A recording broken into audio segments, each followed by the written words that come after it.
Magandang araw po sa ating mga magigiliw na mga tagapakinig. Maraming salamat po sa palagiang pagsubaybay sa ating mga bagong kwento. At sa mga hindi pa po nakasubscribe ay pakipindot nyo na po ang subscribe button, pati na rin ang notification bell para palagi kayong updated sa ating mga bagong upload. Shoutout nga po pala sa ating mga new member na nag-avail sa ating channel subscription na sina Colonel Gran Pena, Ako Ren Takako, at Sir John Ray Roldan. Thank you so much po sa inyong lahat. Tara na po, simulan na natin ang kwentong ito.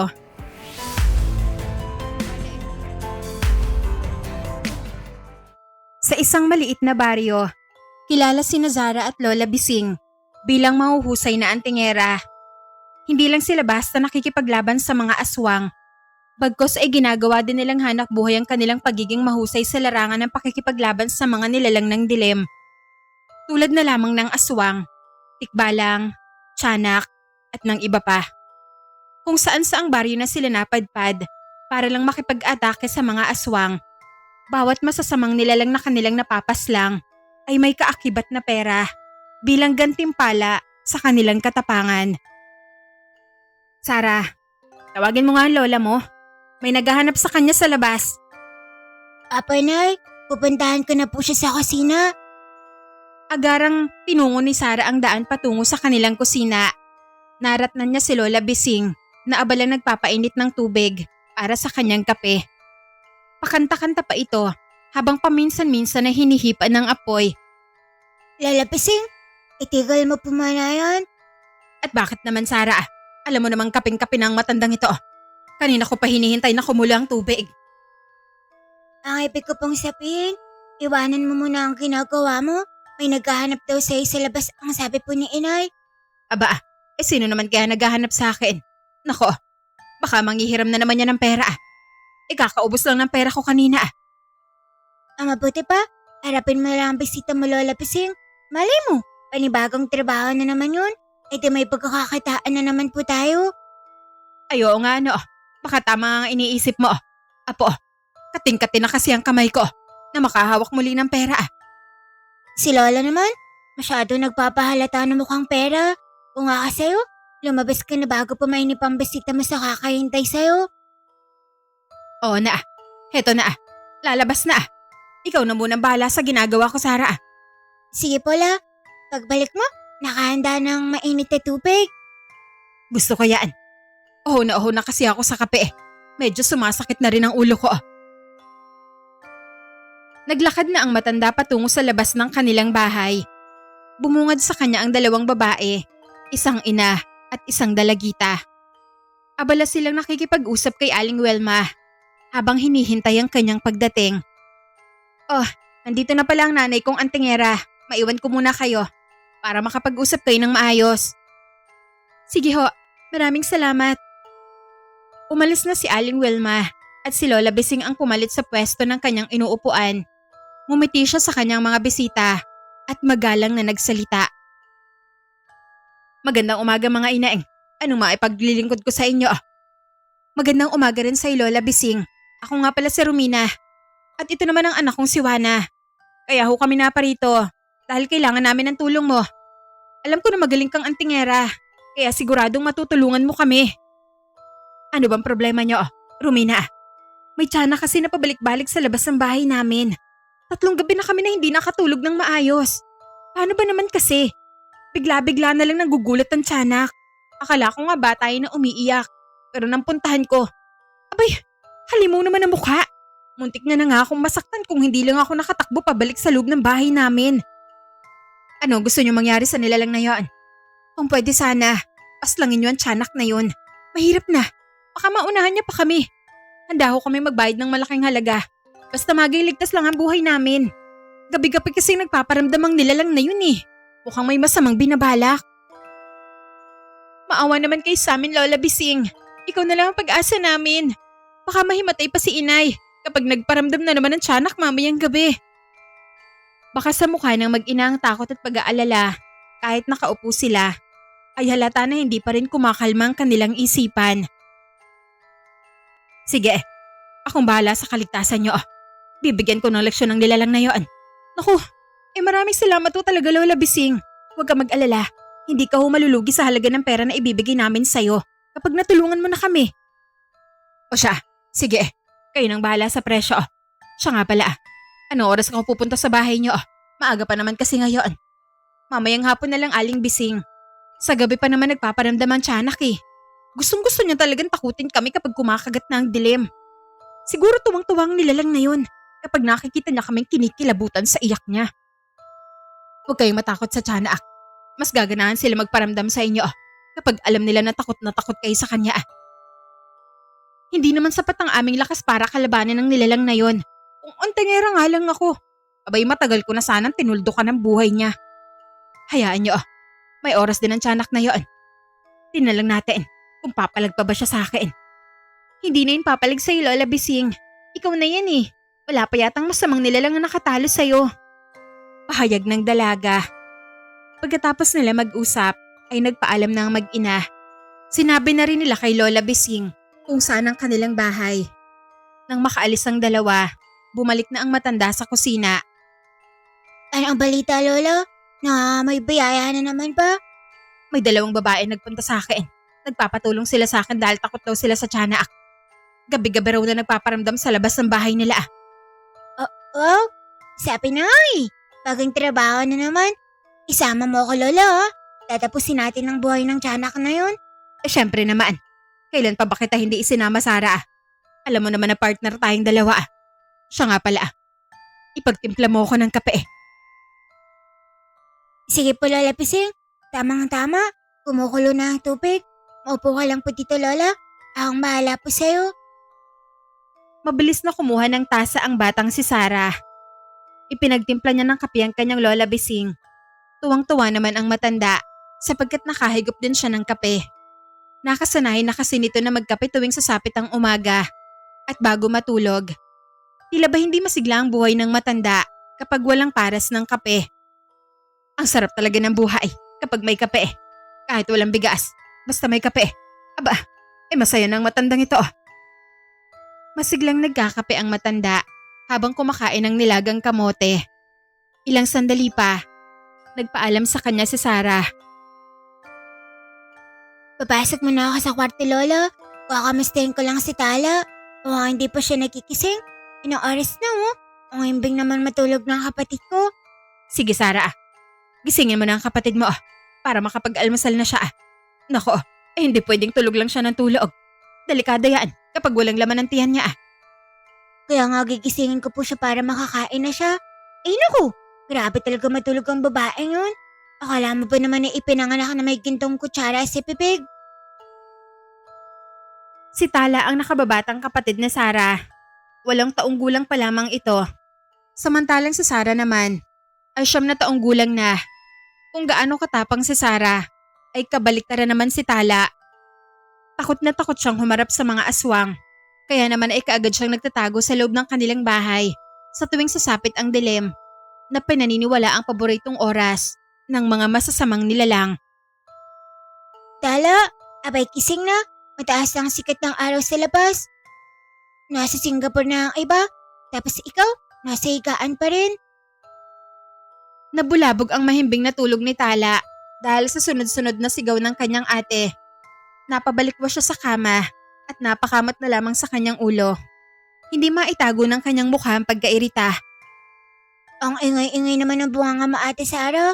Ang sarap-sarap na ang tulog ko dito eh. Dapat lang nagisingin kita dahil tanghali na. Bumangan ka na at magsipilyo. Naku, ang batang to. Tulog ka ng tulog. Kanina pa yata nagugutom ang mga bulati sa tiyan mo. Wala akong pakaalam sa mga bulati ko sa tiyan.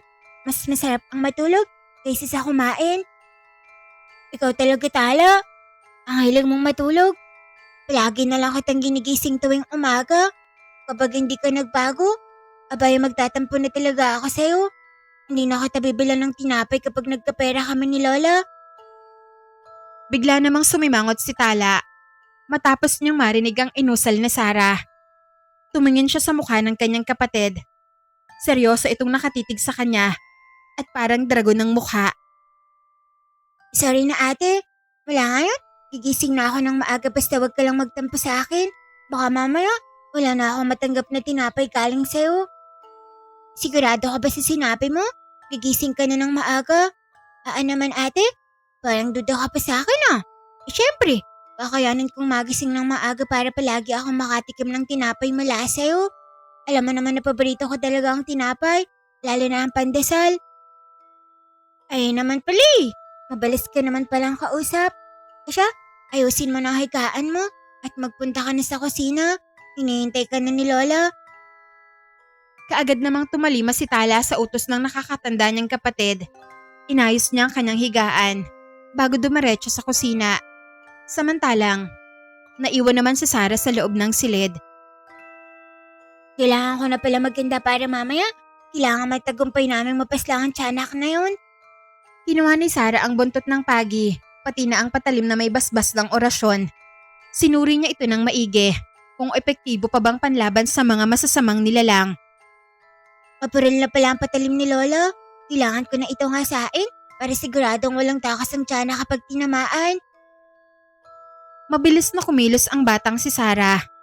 Kinuha niya ang hasaan at hinasa ang mahabang patalim. Pakanta-kanta pa siya habang ginagawa ito. Ilang sandali pa ay nilapitan siya ni Tala. Bakit ka naghahasa ng patalim ate? May lakad na naman ba kayo ni Lola? Tala, tama ka. May lakad nga kami mamaya ni Lola. Aatakayin namin ng tiyanak para may masarap na naman tayong ulam kapag nabayarin na kami. Tiyanak? Di ba yun yung batang halimaw na parang sanggol kong umiyak? Tala, tama ang naiisip mo. Mapanglil lang ang mga tiyanak na yun. Dahil idinadaan nila sa iyak ng bata para makapambiktima sila. Naku, kutakot naman sila. Ikaw ate Sarah, hindi ka ba natatakot sa mga tiyanak? Ngumiti naman si Sarah habang patuloy niyang hinahasa ang patalim. Halata sa kanyang reaksyon na hindi man lang siya kinilabutan sa usaping tiyanak. Naku Tala, sanay na akong makapag-inkwentro sa mga masasamang nilalang. Ni katiting na takot ay wala akong nararamdaman sa kanila. Baka sila pa nga ang takot sa akin kapag nakita nila ang aking patalim, lalo na ang buntot ng pagi. Baka iba ka talaga ate. Ang layo ng agad nating dalawa. Ikaw ay matapang, samantalang ako naman ay dawag sa mga nilalang ng dilim. Wala kang dapat na ikatakot Tala. Tiyamak na mas malakas tayo mga tao kumpara sa kanila. Kayang-kaya mo nga silang kalabanin kung gugustuhin mo Aba, hindi ko kaya yun ate. Baka may matay lang ako sa sobrang takot. Ang pangit pa naman ang mukha nila. Napabuntong hininga na lamang si Sarah. Saglit siyang napatigil sa paghahasa ng itak at seryosong tumingin sa kanyang kapatid. Ay naku, kahit kailan napakadawag talaga ng batang to. Gayahin mo kasi ako Tala. Kahit aswang, inahambalas ko kapag ako'y naiinis. Huwag mo akong igaya sa'yo ate Sarah.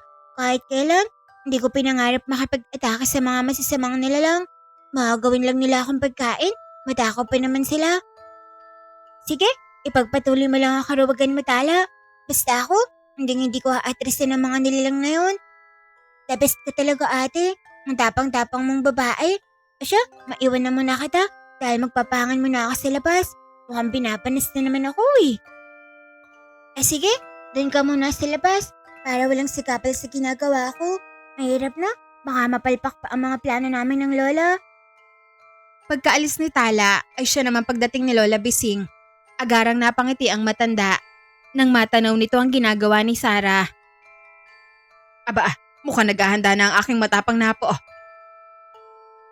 Inaasa ko lang po ang patalim Lola. Mapuril na po kasi. Mukhang hindi na uubra sa katawan ng tiyanak. Hindi pwedeng mapahiya tayo. Kailangan na siguradong makakapas lang ang hawak nating sindata. Yan ang gusto ko sa'yo, Apo. Porsigido makipaglaban para sa pera. Ikaw talaga, Lola. Masyado mong pinapalapad ang atay ko. Alam mo naman na konting pambobola mo lang. Naniniwala na kaagad ako. Dapat lang na maniwala ka sa akin, Apo. Wala sa lahi natin ang pagiging sinungaling at bolero. Naku, ang Lola talaga. Siya nga pala, matalim na ang aking itak. Handa na itong sumugod sa tiyanak. Mabuti naman kung ganoon.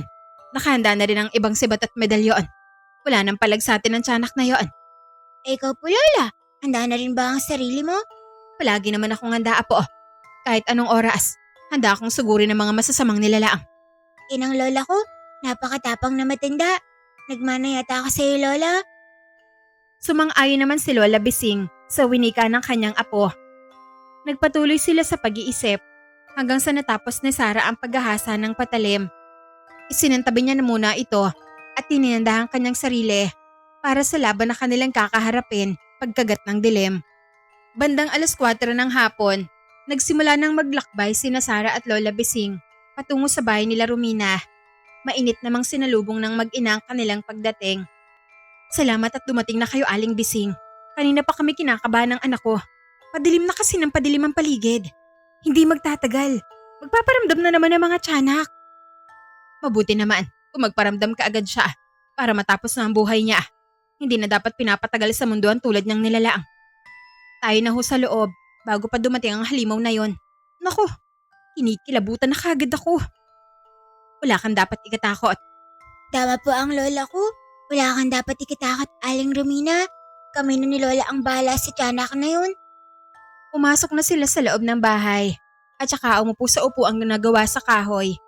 Inilagay nila sa tabi ng upuan ang dala nilang sandata bilang pangontra sa masamang nilalang. Sa kabilang dako, sinarhan naman ng maigi na Romina ang pinto ng bahay. Tiniyak niya na walang mapanganib na nilalang ang makakapasok sa loob ng kanilang bahay. Mukhang hindi pa naman nagpaparamdam ang tiyanak na yon. Ang mabuti pa maghapunan na muna ho tayo. Batid kong nagutom na talaga kayo sa mahabang paglalakbay. Masyado pa namang malayo itong bahay namin. Kailangan na may sapat kayong enerhiya para sa pakikipaglaban. Busog pa naman ako, Aling Romina. Kumain kasi ako sa bahay bago kami umalis si Lola. Sigurado ka ba? Naku, baka nahihiya ka lang kaya ka tumatanggi. Abay, wala po ako ngayon pagdating sa pagkain. Sadyang busog pa po ako ngayon. Pero salamat pa rin po. Sige, sabi mo basta kapag nagutom ka, sabihin mo lang sa akin. Kami na lang ng lola mo ang kakain. Sayang masarap na ulam kung hindi nyo kami sasaluhan. Gusto ko mang kumain, pero busog pa ako, Romina. Magkakape na lang ako para hindi ako antukin habang hinihintay ang pagdating ng tiyanak. Sige, sandali lang ho. Ipagtitimpla kita ng kape. Mabuti na lang at nagpakulo ako ng mainit na tubig. Mabuti na lang talaga, Aling Romina. Mahilig kasi sa kape itong matapang kong lola. Napangiti na lamang si Aling Romina. Hindi nagtagal, naglakad na siya patungo sa kanilang kusina at sa kanyang pagbalik, bitbit na niya ang tasa ng kape para kay Aling Bising. May dala din siyang plato na may lamang nilagang mais.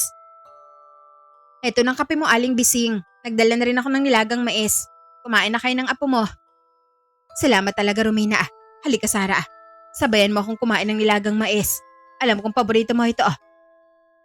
Hindi na nagpaligoy-ligoy pa si Sarah. Kaagad siyang kumuha ng isang perasong mais. At ganoon din naman si Aling Bising. Tahimik ang paligid ng sandaling yon. Walang banta ng panganib ang mauulinigan sa labas ng bahay. Ang hangin ay kalmado. Wari bang hinag ka ng kapayapaan. Wala ding ingay ng mga hayop ang maririnig sa paligid. Habang lumilipas ang oras, mas lalong dumidilim ang paligid. Unti-unti na ring lumalakas ang ihip ng hangin. Nagsasayawan ng mga punong kahoy sa labas ng bahay. Ilang sandali pa ay may narinig silang kakaibang tunog. Na tila isang iyak ng bagong silang na sanggol. Napatingin sa isa't isa, sina Zara at Lola Bising. Ay na, umiyak na ang tiyanak. Ito na nga hinihintay natin, Lola Bising. Biglang kinabahan si Romina, pati na ang kanyang anak na dalagita. Napatingin sila sa matanda habang nangungusap ang kanilang mga mata. Aling Bising, nasa labas na ho ang tiyanak. Gumawa na kayo ng paraan para ihinto na sa pagpaparamdam ang nilalang na yun. At alisto naman na kumilos ang dalawa. Kinuha nila ang kanilang sandata bilang paghahanda sa susuungin na laban. Habang tumatagal ay mas lalong lumalakas ang iyak ng tiyanak. Mistula itong sanggol na nagmamakaawang lapitan. Huwag tayo magpadala sa iyak niya. Hindi siya ordinaryong sanggol. Isa siyang kampo ng mga halimaw. Dito lang kay Aling Romina. Lalabas na kami ni Lola Bising. Huwag kayo mag-alala. Walang masamang mangyayari sa inyo hanggat nandito kami. Naku, sana mapas lang nyo na ang tiyanak na yon para makatulog na kami ng mahimbing. Hindi na nagsayang pa ng oras sina Sarah at Lola Bising. Mabilis nilang tinungo ang daan palabas ng bahay at naging mapagmatsyag sa paligid. Hawak ni Sarah ang patalim at buntot ng pagi. Samantalang si Bat at Medalyon naman ang nagsisilbing sandata ni Lola Bising. Tinahak nila ang daan patungo sa kinaroroonan ng tiyanak. Sa pagtakbo ng bawat oras ay mas lalong nagiging malakas ang iyak nito. Wari bang gutom na. Maghintay ka lang, malalasap mo rin ang patalim ko. Dumulog sila sa likod ng punong mangga kung saan ay doon nagmumula ang walang humpay na iyak ng tiyanak. Natagpuan nila itong nakapwesto sa likod ng punong mangga. Sa unang tingin, mistula itong kawawang sanggol na iniwan ng ina. Maputla ang balat nito na tila walang dugo. Malaki ang mga mata. Habang binabalot ng luha, maliit ang bibig at ang buhok nito ay manipis. Iyak lamang ito ng iyak habang nakatitig sina Sarah at Lola Bising. Hindi mo kami malilinlang. Alam namin na hindi ka ordinaryong sanggol. Isa kang tiyanak. At sa punto na yon, ay huminto sa pag-iyak ang nilalang. Nasinundan ng pagbabago ng anyo nito. Ang maamo nitong mga mata ay biglang naging itim. Ang maputlang buhok ay naging kulubot na para bang matanda. Ang maliit nitong bibig ay biglang bumuka ng sobrang laki. At kapansin-pansin ng mga pangil nito. Hindi na ito inosenteng bata kung iyong pagmasdan. Mukha na itong halimaw na binabalot ng galit. Tila handa nang pumatay anumang oras. Mahahaba rin ang mga kuko nito sa kamay at paa. Patunay na hindi nga ito ordinaryong sanggol na bagong silang. Gumapang ito na wari bang isang gagamba. Kaya naman ay mas lalong umalisto ang maglola. Bahagya silang napaatras upang maiwasan ang tuluyan na paglapit ng nilalang. Subukan mong lalapit, magiging bangkay ka. Mas lalong bumuka ang bibig ng tiyanak. Parang galit na galit sa dalawang kaharap niya. Huwag na tayo magsayang pa ng oras, Sarah. Tapusin na natin ang buhay niya. Isang madugong labanan ang namagitan sa pagitan nila Sarah, Lola Bising, laban sa tiyanak. Napansin nilang maliksing kumilos ang nilalang kahit maliit lamang ang katawan nito. Gayunpaman, hindi nagpatinag ang dalawa. Pinaulanan nila ng saksak ang nilalang gamit ang hawak nilang sandata. Ngunit sa kasamaang palad, nawala ng balanse sa Sarah at natumba siya sa kanyang kinatatayuan. Mabilis na gumapang ang tiyanak palapit sa kanya at sinakal ang leeg ng bata. Lola, tulungan mo po ako. Halos mangisay si Sarah bunsod ng malakas na pananakal ng nilalang. Hindi naman ito ipinagsawalang bahala ng matanda. Pwersahan niyang tinusok ang leeg ng nilalang na kaagad ikinasirit ng dugo nito. At sa sandaling yon, ay unti-unting nanghina ang tiyanak. Hanggang sa ito'y napabitiw mula sa pagkakahawak sa kamay ni Sarah. Nakahinga naman ng maluwag ang bata at mabilis siyang bumangon sa lupa. Salamat sa pagligtas sa akin, La. Gagantihan ko ang tiyanak na to. Pagbabayaran niya ang ginawa niya sa makinis kong leeg. Sa sobrang galit ni Sarah, ay tinaga niya ang kamay at paa ng nilalang hanggang sa ito'y naputol. Napaiyak ito. Halatang nasasaktan sa sugat na kanyang natamo. Tinusok din ni Aling Bising ang dibdib nito na naging dahilan kung bakit binawian ito ng buhay. Wala na siyang buhay. Nagtagumpay tayo sa pagpaslang sa kanya. Mabuti nga sa kanya. Halika na, La. Ipaalam na natin kay Aling Romina na nagtagumpay tayo. Siguradong matutuwa siya sa ating nating balita. Habol-habol nila ang kanilang hininga habang tinatahak nila ang daan pabalik sa bahay. Hindi pa man sila tuluyang nakalapit ay kaagad nang bumukas ang pinto. Bumungad sa kanila si Romina. Tila sabik ng makabalita sa anumang nangyari. Tumigil na sa pag-iyak ang tiyanak. Nakatakas ba siya? Hindi po, Aling Romina. Napas lang po naman siya, kaya tahimik na ang paligid. Napawi naman ang kaba sa mukha ni Romina. Napangiti siya kasabay ng pagkinang ng kanyang mga mata. Baka sa kanyang reaksyon kung gaano siya kasaya ng mga sandaling yon. Talaga ba, Sarah? Wala nang tiyanak? Tama ang sinabi ng apo ko. Matagumpay naming napas lang ang nilalang ngayon ni Romina. Maraming salamat naman at naglaho na rin ang jablo na yon. Wala namang gugulo sa amin ni Juana. Maraming salamat talaga sa inyo. Walang naman po. Siya nga pala, Baka gusto niyo pong makita ang bangkay ng tiyanak. Sasamahan po namin kayo ni Lola. Naku, nakakatakot naman. Baka muli siyang mabuhay at atakihin niya kami. Wala pa naman kaming sapat na kakayahan para kalabanan siya. Hindi naman kasi kami tulad niyo na antingera. Wala na pong buhay ang tiyanak na yun. Hindi na siya makakapinakit pa. Kaya wag po kayong matakot. Tara na po, sumama na po kayo sa amin. Sige na nga lang. Pero hahawak ako kay Aling Bising ha. Dahil kinakabahan ako. Sumama sina Romina at Juana sa kinaroroonan ng bangkay ng tiyanak. Hangang-hanga sila. Sa katapangan na ipinamalas ng maglola matapos nilang masilayan ang masaklap na sinapit ng nilalang sa kamay ng dalawang antingera. Napakahusay ng ginawa nyo. Grabe, ang tapang nyo talaga. Pati ang tiyanak ay hindi nakaligtas sa inyo. Ang bata mo pa, Sarah. Pero napakatapang mo na. Syempre, isama ko kasi si Lola. Siya rin ang dahilan kung bakit naging isa akong antingera. Tinuruan niya rin ako kung paano makipaglaban sa mga nilalang ng dilim. Ipagpatuloy nyo ang taglay nyong kahusayan sa pakikipaglaban. Siguradong malayo ang mararating nyo. Aling Romina, magpapatuloy po kami ni Lola para marami kaming matulungan. Pagkatapos ng gabing yon, ay nag-abot ng 3,000 pera si Romina. Bilang pasasalamat sa ginawa ni Sara at Lola Bising, muli namang naglakbay ang dalawa pa uwi sa kanilang bahay.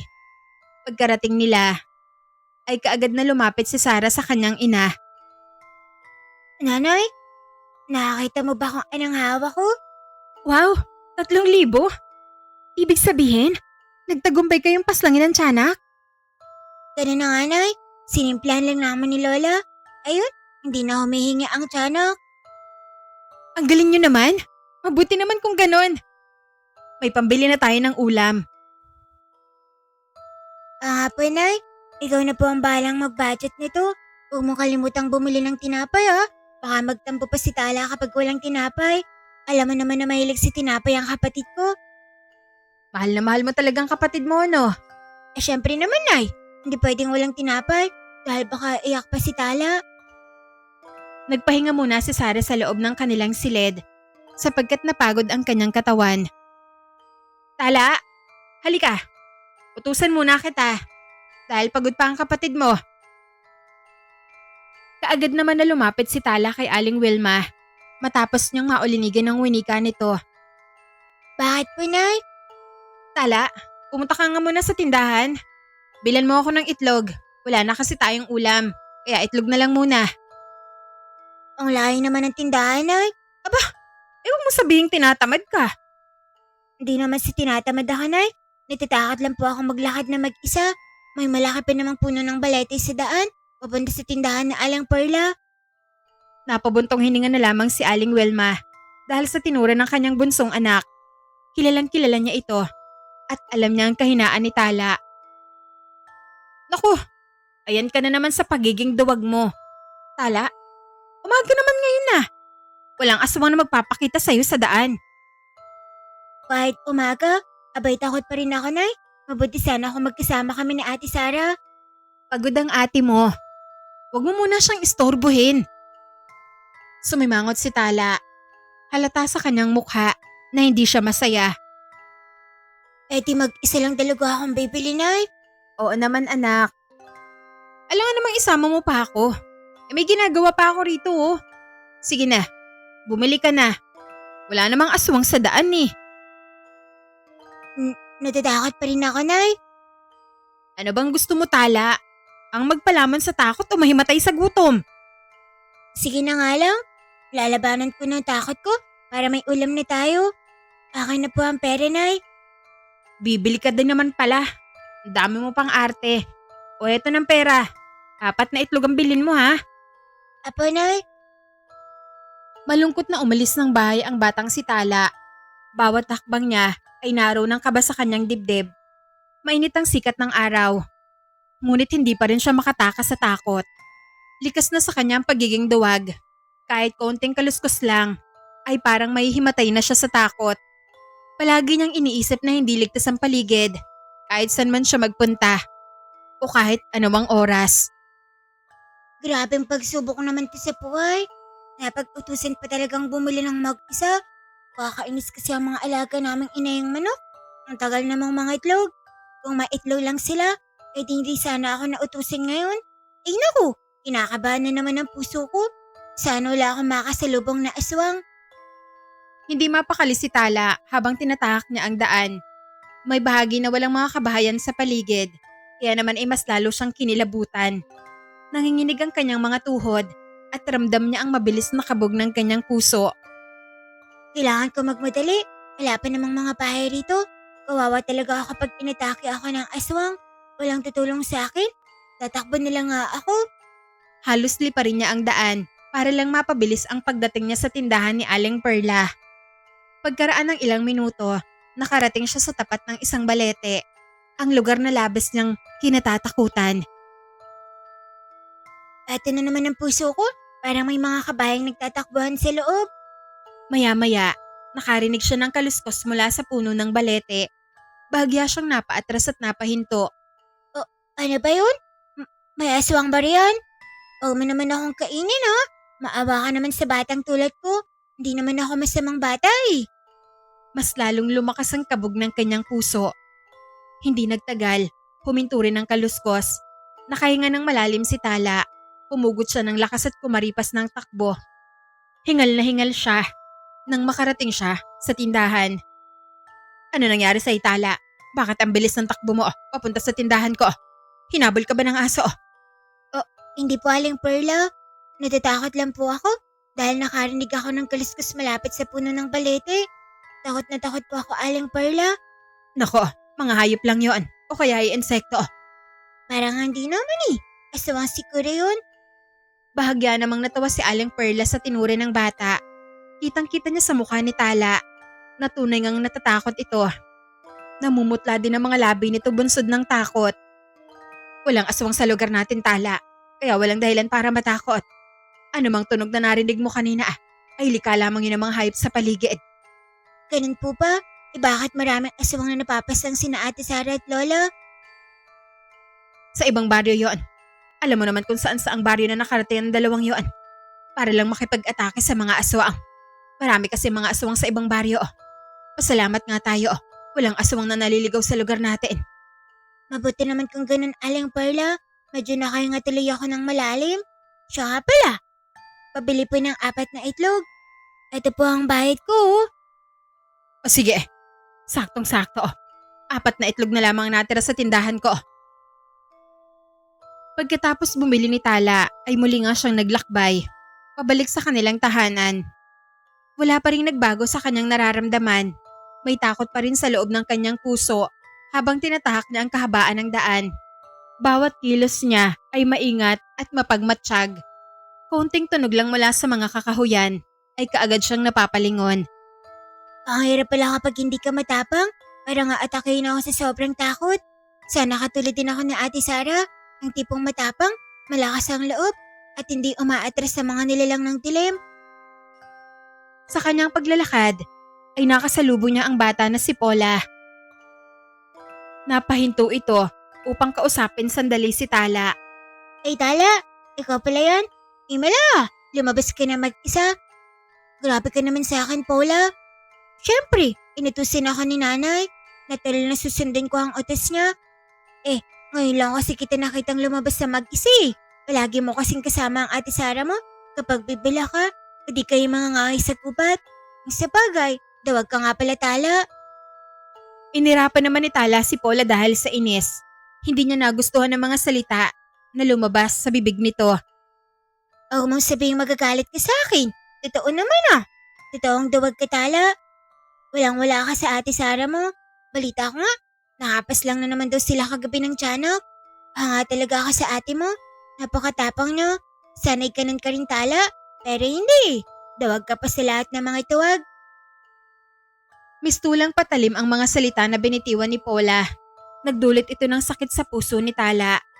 Gayunpaman ay hindi na lamang siya sumagot pa. Sa halip, pinili niyang magtimpe at manahimik. Ipinagpatuloy niya ang paglalakbay habang tangan-tangan niya ang biniling itlog. Pinigilan niya ang paglandas ng kanyang mga luha. Ayaw niyang mas lalong isipin ni Paula na tunay ngang duwag siya. Grabe naman magsalita si Paula. Hindi siya nag-iingat sa bunganga niya. Parang ayos lang sa kanya na makapanakit siya ng ibang tao. Pero kung tutuusin, tama naman ang winika niya. Ito ang dawag ako. Pero anong karapatan niya para pagsabihan niya ako ng mga salitang yun? Napabuntong hininga siya habang pilit na pinapakalma ang kanyang sarili. Pakiramdam na kahit anong oras ay isasabog siya. Nais niyang umiyak, subalit inawat niya ang kanyang mga luha.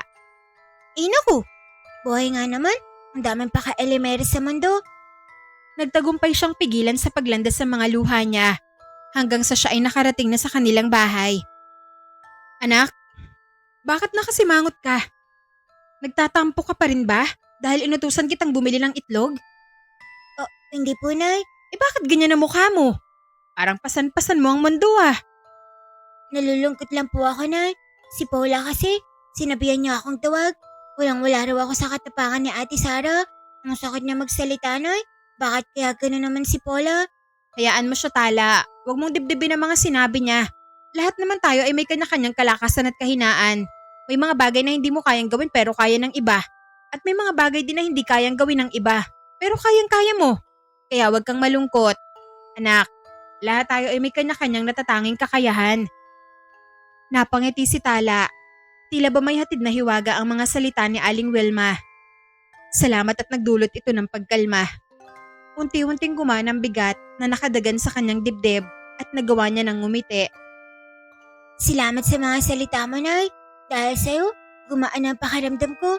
Nauunawaan ko na kung bakit matapang si Ate Sara. Samantalang ako naman ay tuwag. Marahil yun ang tinutukoy mong kahinaan at kalakasan ng bawat tao.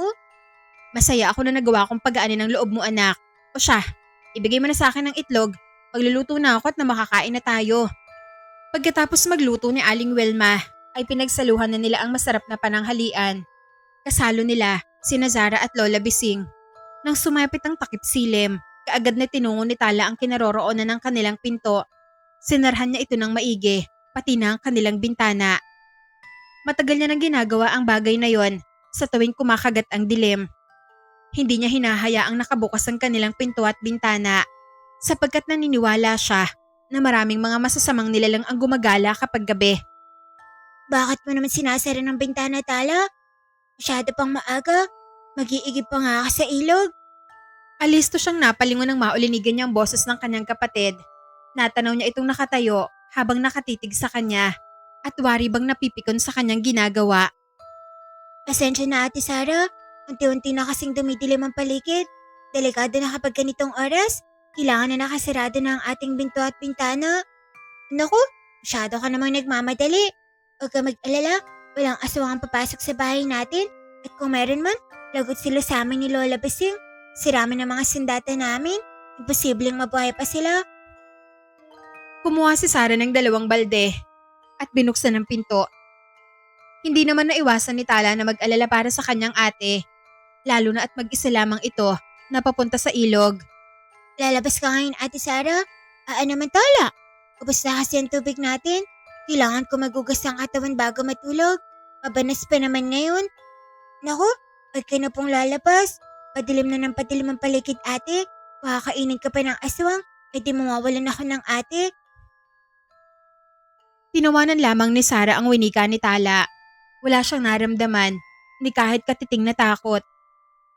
Aswang? Abay, walang aswang sa baryang Titala. Kahit matulog ka sa labas, walang gagalaw sa'yo.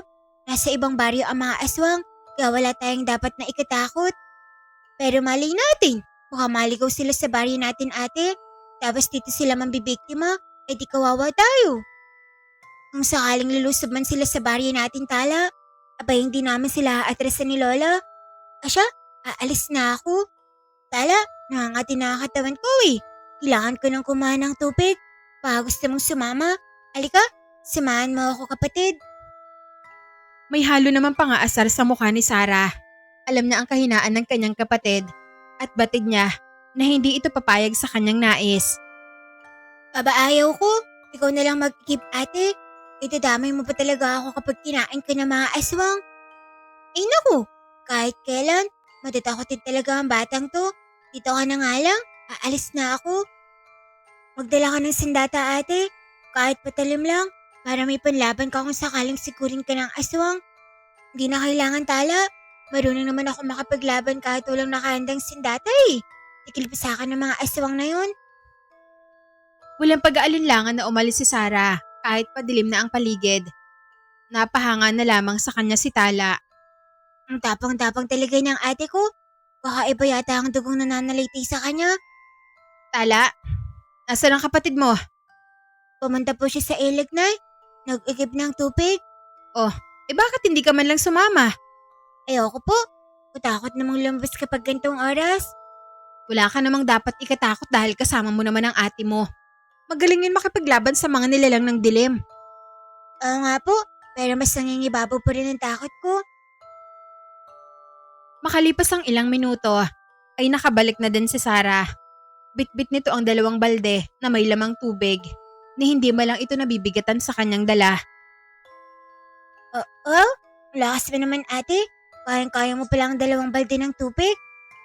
Syempre naman. Kayang-kaya kong ang buhati ng mga aswang talay. Natawa na lamang si Tala sa sagot ng kanyang ate. Pagkabalik nito ay muli niyang sinarhan ang pinto at sakto naman na tuluyan ng sinakop ng dilim ang buong paligid. Kinaumagahan, may matandang nagtungo sa kanilang baryo at ng oras na yon ay nasa taniman sina Sarah, Tala at Lola Bising. Nag-aani sila ng mga kamote at mais nang biglang lumapit sa kanila ang matanda kasama si Aling Wilma. Sarah, may naghahanap sa inyo. Itigil niyo na muna ang ginagawa niyo. Kaagad silang napalingon nang maulinigan nila ang boses ng kanilang ina. Natanaw nila ang matandang babae na kasama nito. Nakangiti, ngunit tila may malalim na problemang dinadala. Magandang umaga po sa inyo, Lola. Magandang umaga rin sa inyo, Ineng. Ikaw ba si Sarah? Apo, ako nga po. At itong mga kasamaan ko ay sina Tala at Lola Pising po. Napatingin ang matanda kay Lola Bising. Ang kanya mga mata ay nangungusap. Wari bang may nais ipahiwatig? Maaari ko ba kayo makausap? Oo naman, dito tayo sa ilalim ng punong mangga. Medyo mainit kasi sa pwestong to. Mabilis silang naglakad patungo sa kinaroroonan ng punong mangga at doon ay nagpasilong. Sumunod din sa kanila sina Tala at Aling Wilma. Ano ang ating pag-uusapan? At sino nga pala kayo? Ako si Carmelita, nagmula sa baryo ng Mabolo. Naparito ako para humingi ng tulong sa inyo. Nabalitaan ko kasi na may mahusay daw ng mga antingera sa baryong ito. At kaya raw ang sinasabi ng mga tao na pumapas lang daw kayo ng mga aswang at iba pang mga nilalang ng dilim. Tama po ang inyong narinig, Lola Carmelita.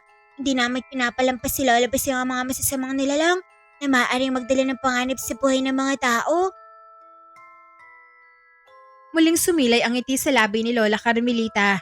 Sa sulok ng kanyang mga mata ay naroong matatanaw ang paghanga sa 2 antingera na kaharap niya. Kung ganoon, maaasahan ko pala kayo. Ano ba ang sadya ng iyong pagparito, Carmelita? Anong tulong ang maihahandog namin sa'yo? Humugot muna ng lakas ng loob ang matanda bago tumugon sa tanong ni Lola Bising. Sinalakay ng mga aswang ang aming baryo. 3 gabi na silang nambibiktima at marami ng buhay ang kanilang nakuha, pati na ang buhay ng aking anak. Kaya nakikiusap ako sa inyo. Tulungan niyo kami. Ubusin niyo ang mga aswang bago pa maubos ang lahat ng mga tao sa lugar namin. Handa kami magbayad ng malaking halaga para sa aming kaligtasan. Kung ganoon, handa rin kaming tumulong ng aking apo. Gagawa kami ng aksyon sa mas lalong madaling panahon upang maubos ang kampo ng mga aswang sa inyong baryo. Laking tuwa naman ni Lola Carmelita sa winika ni Lola Bising.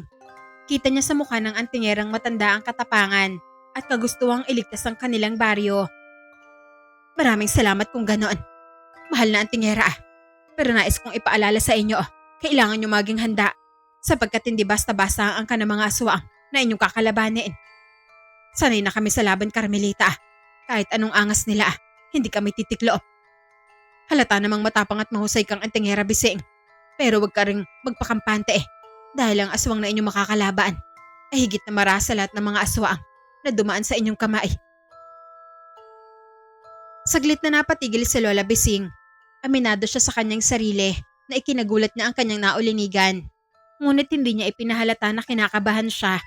Nanatili siyang kalmado na para bang siya pa rin ang isang antingera na hindi natitinag ng sinumang kalaban. Lalaban kami ng aking apo Carmelita. Mamayang hapon, asahan mo ang aming pagdating. Ikinagagalak ko ang inyong mga tinuraan. Bising, aasahan ko ang iyong pagdating sa aming baryo. Nang lumaon, nagpaalam na sa kanila ang matanda. 4 na lamang silang naiwan sa ilalim ng punong mangga. Nagkatinginan sa isa't isa, sina Sara at Lola Bising. Tila ba pareho ang nilalaman ng kanilang isip. Anong balak natin, La? Susukit pa agad tayo sa mga aswang? Kung gayong hanggit na marasto sila sa lahat ng mga nakalaban natin? Alam ko, nakaya natin silang labanan, apo. Pero kailangan pa rin natin magsanaay upang matiyak na magtatagumpay tayo sa laban.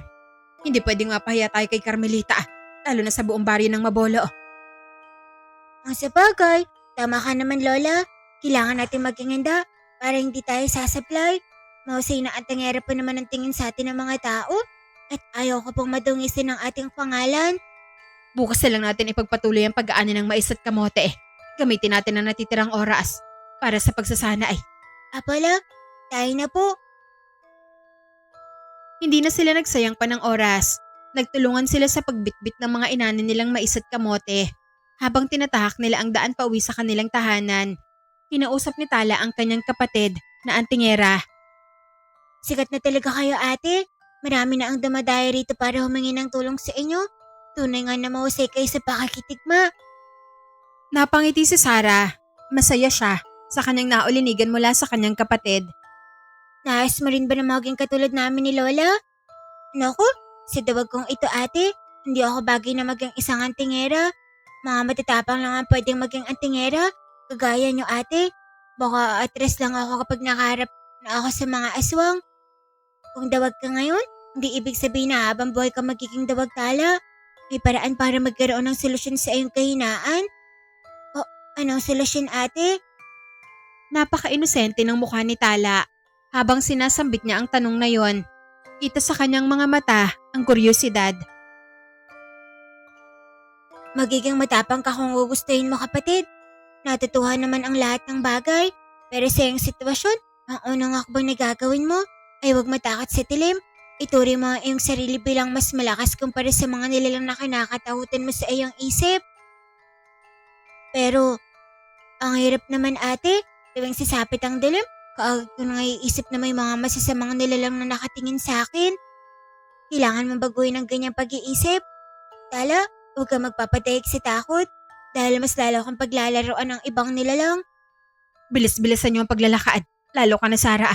May mahalagang bagay pa tayong gagawin. Sa susunod na araw na lang natin ipagpatuloy ang ating usapan, Tala. Nagmamadali pala kami ngayon. Kailangan namin magsanay sa pakikipaglaban upang mas lalo kaming maging handa. Sige po, Ate Sara. Sana magtagumpay po kayo ulit sa laban. Baka gusto mong sumama at manood sa aming pagsasanay. Baka sakaling may matutuhan ka. Pwede rin, ate. Wala naman akong ibang gagawin eh. Manonood na lang ako sa inyo ni Lola. Mala, umayag ka sa alo ko. Samantalang dati, tamad at tamad kang manood sa amin. Ganito talaga kapag hindi interesado sa isang bagay. Naisip ko kasi nun na kahit maghapon ko pa kayong panoorin, wala pa rin mangyayari sa akin. Hindi pa rin ako magiging tulad niyo na matapang at mahusay makipaglaban. Mali ang iniisip mo, Tala.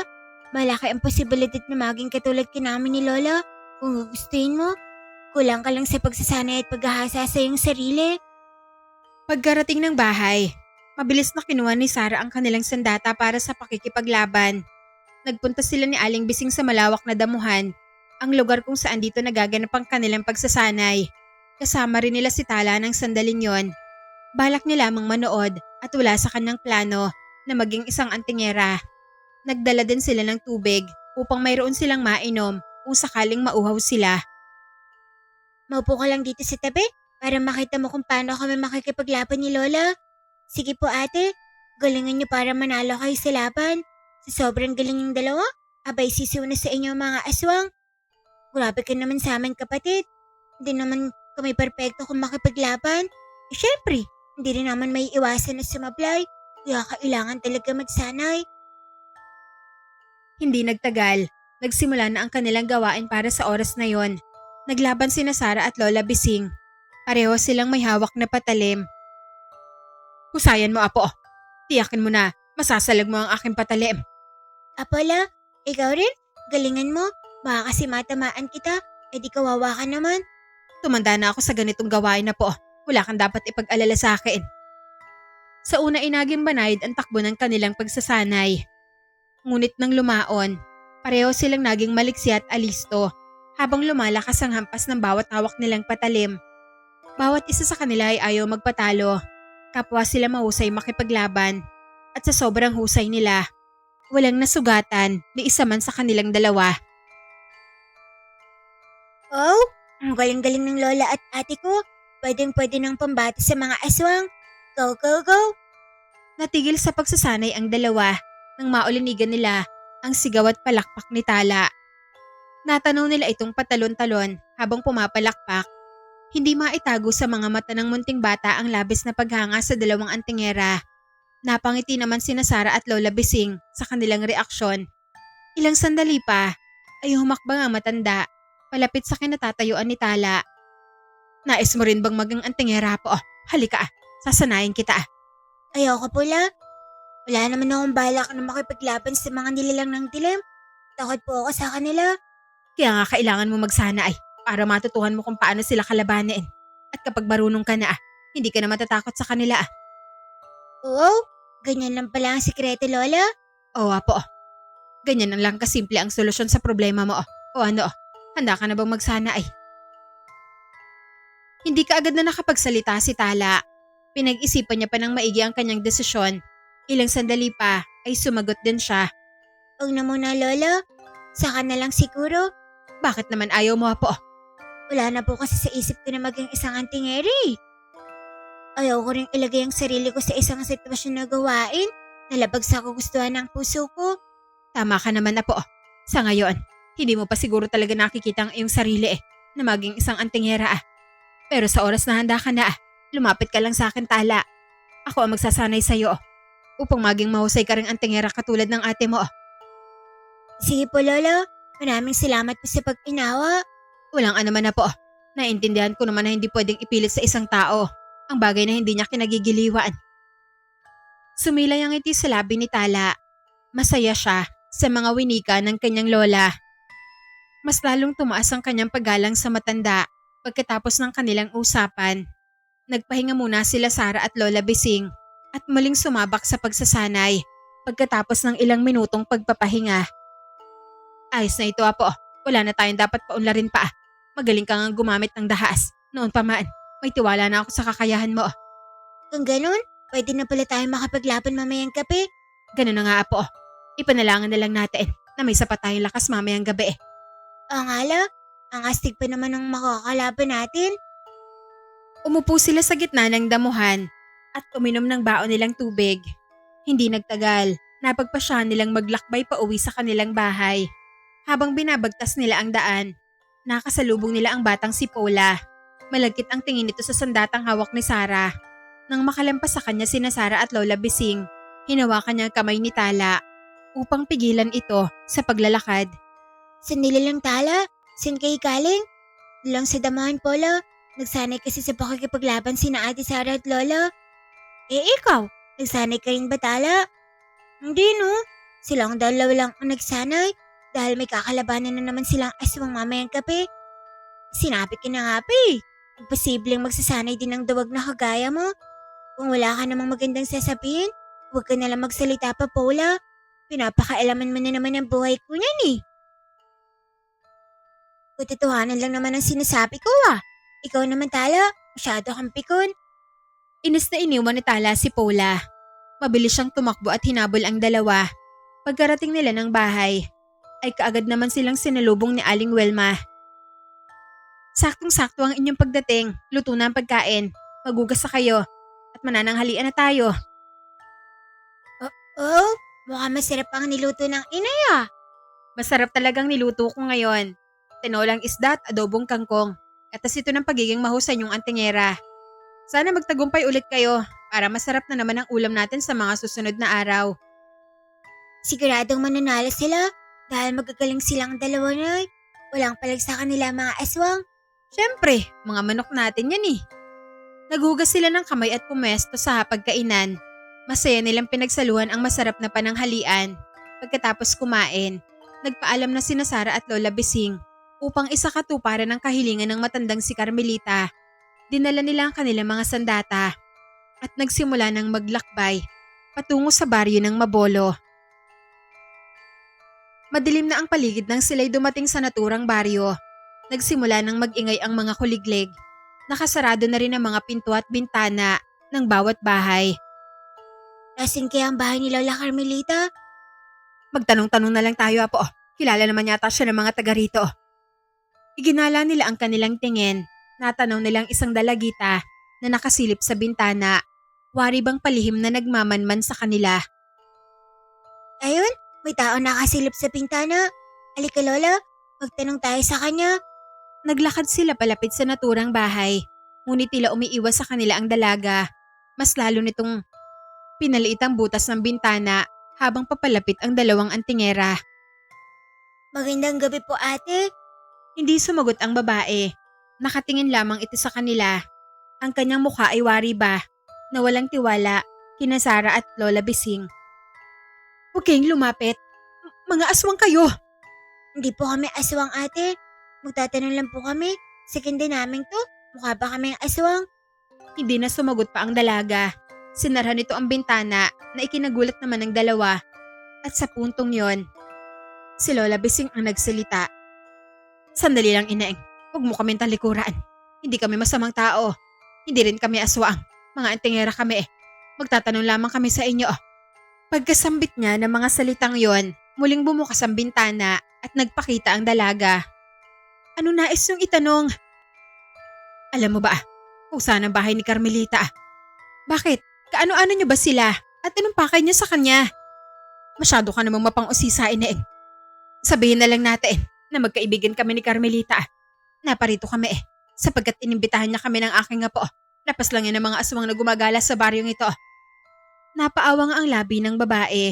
Hindi maitago ang kanyang reaksyon at pagkagulat. Kung ganon, totoo nga ng mga antingera kayo? Nasa'yo na kung maniniwala ka o hindi. Basta malinis ang intensyon namin sa baryong ito. Pasensya na ho kayo kung napag-isipan ko kayo ng masama.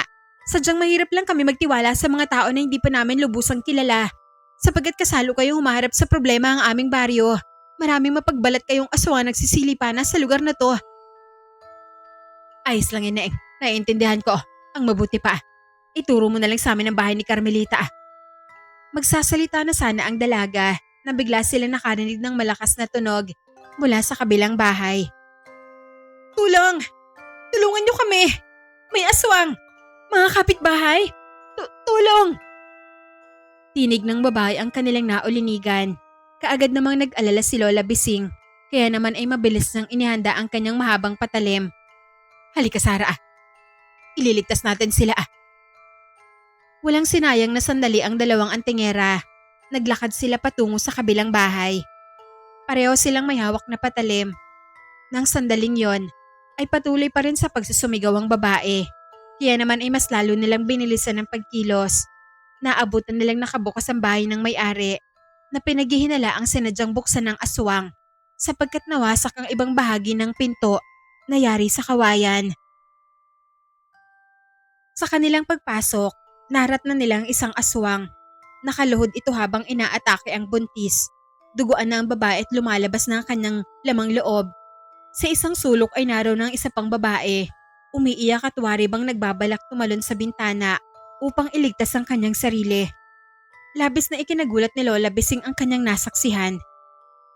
Halimaw ka! Ang takaw mo sa tao! Tinaga niya ang batok ng aswang, ngunit kumuldas ang patalim ng matandang antingera. Dahilan kung bakit hindi ito tumalab sa katawan nito. At sa puntong yon, agarang napalingon ang nilalang. Tumambad sa kanila ang kulubot nitong balat na kay sagwa sa paningin. Pati na ang nakabuka nitong labi na may bahid ng dugo sa paligid nito. Kapansin-pansin din ang hawak nitong bituka na tila babalak sana nitong kainin. Hindi ka man lang naawa sa buntis na yan. Halimaw ka! Bunsod ng galit ng matandang antingera, muli niyang tinaga ang batok ng aswang. Ngunit agad itong nakailag at mabilis na tumayo upang kalabanin ang matanda. Habang umiigting ang kanilang tinginan, biglang sumagi sa sulok ng alaala ni Lola Bising ang winika ni Lola Carmelita na hindi raw basta-basta ang kanilang kalaban. Mukhang totoo nga ang winika ni Carmelita. Masyadong mahara sa mga aswang sa baryong ito. Pero kahit ikaw pa ang pinakapaboritong alagad ni Satanas, hindi kita aatrasan. Tinusok ng matandang antingera ang dila ng aswang at nahiwa ang ibang bahagi nito. Ngunit sa kabila ng pagdurugo ng bunganga nito, nanatili pa rin itong matapang. Nanlilisik ang mga mata at nakabuka ang mga kamay. Naghahanap ng tamang pagkakataon upang lapitan ang matandang antingera. Maya-maya, biglang inagaw ng nilalang ang patalim ni Lola Bising. Hindi nabantayan ng matanda ang pangyayari na yon sapagkat masyadong mabilis ang ginawa nitong pagkilos. Kaagad namang rumesponde si Sarah. Umabante siya at tinaga ang baywang ng nilalang habang abala itong nakikipag-agawan sa patalim. Dumaloy ang dugo mula sa sugat nito sa baywang at napaluhod ito sa sahig. Ulang pa yan? Higit pa sa sugat sa baywang ang papatikim ko sa'yo.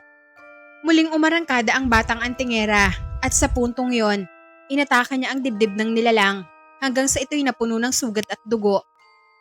Napahiga ito sa sahig habang hinahabol ang kanyang hininga at sa huli, tuluyan na nga itong binawian ng buhay.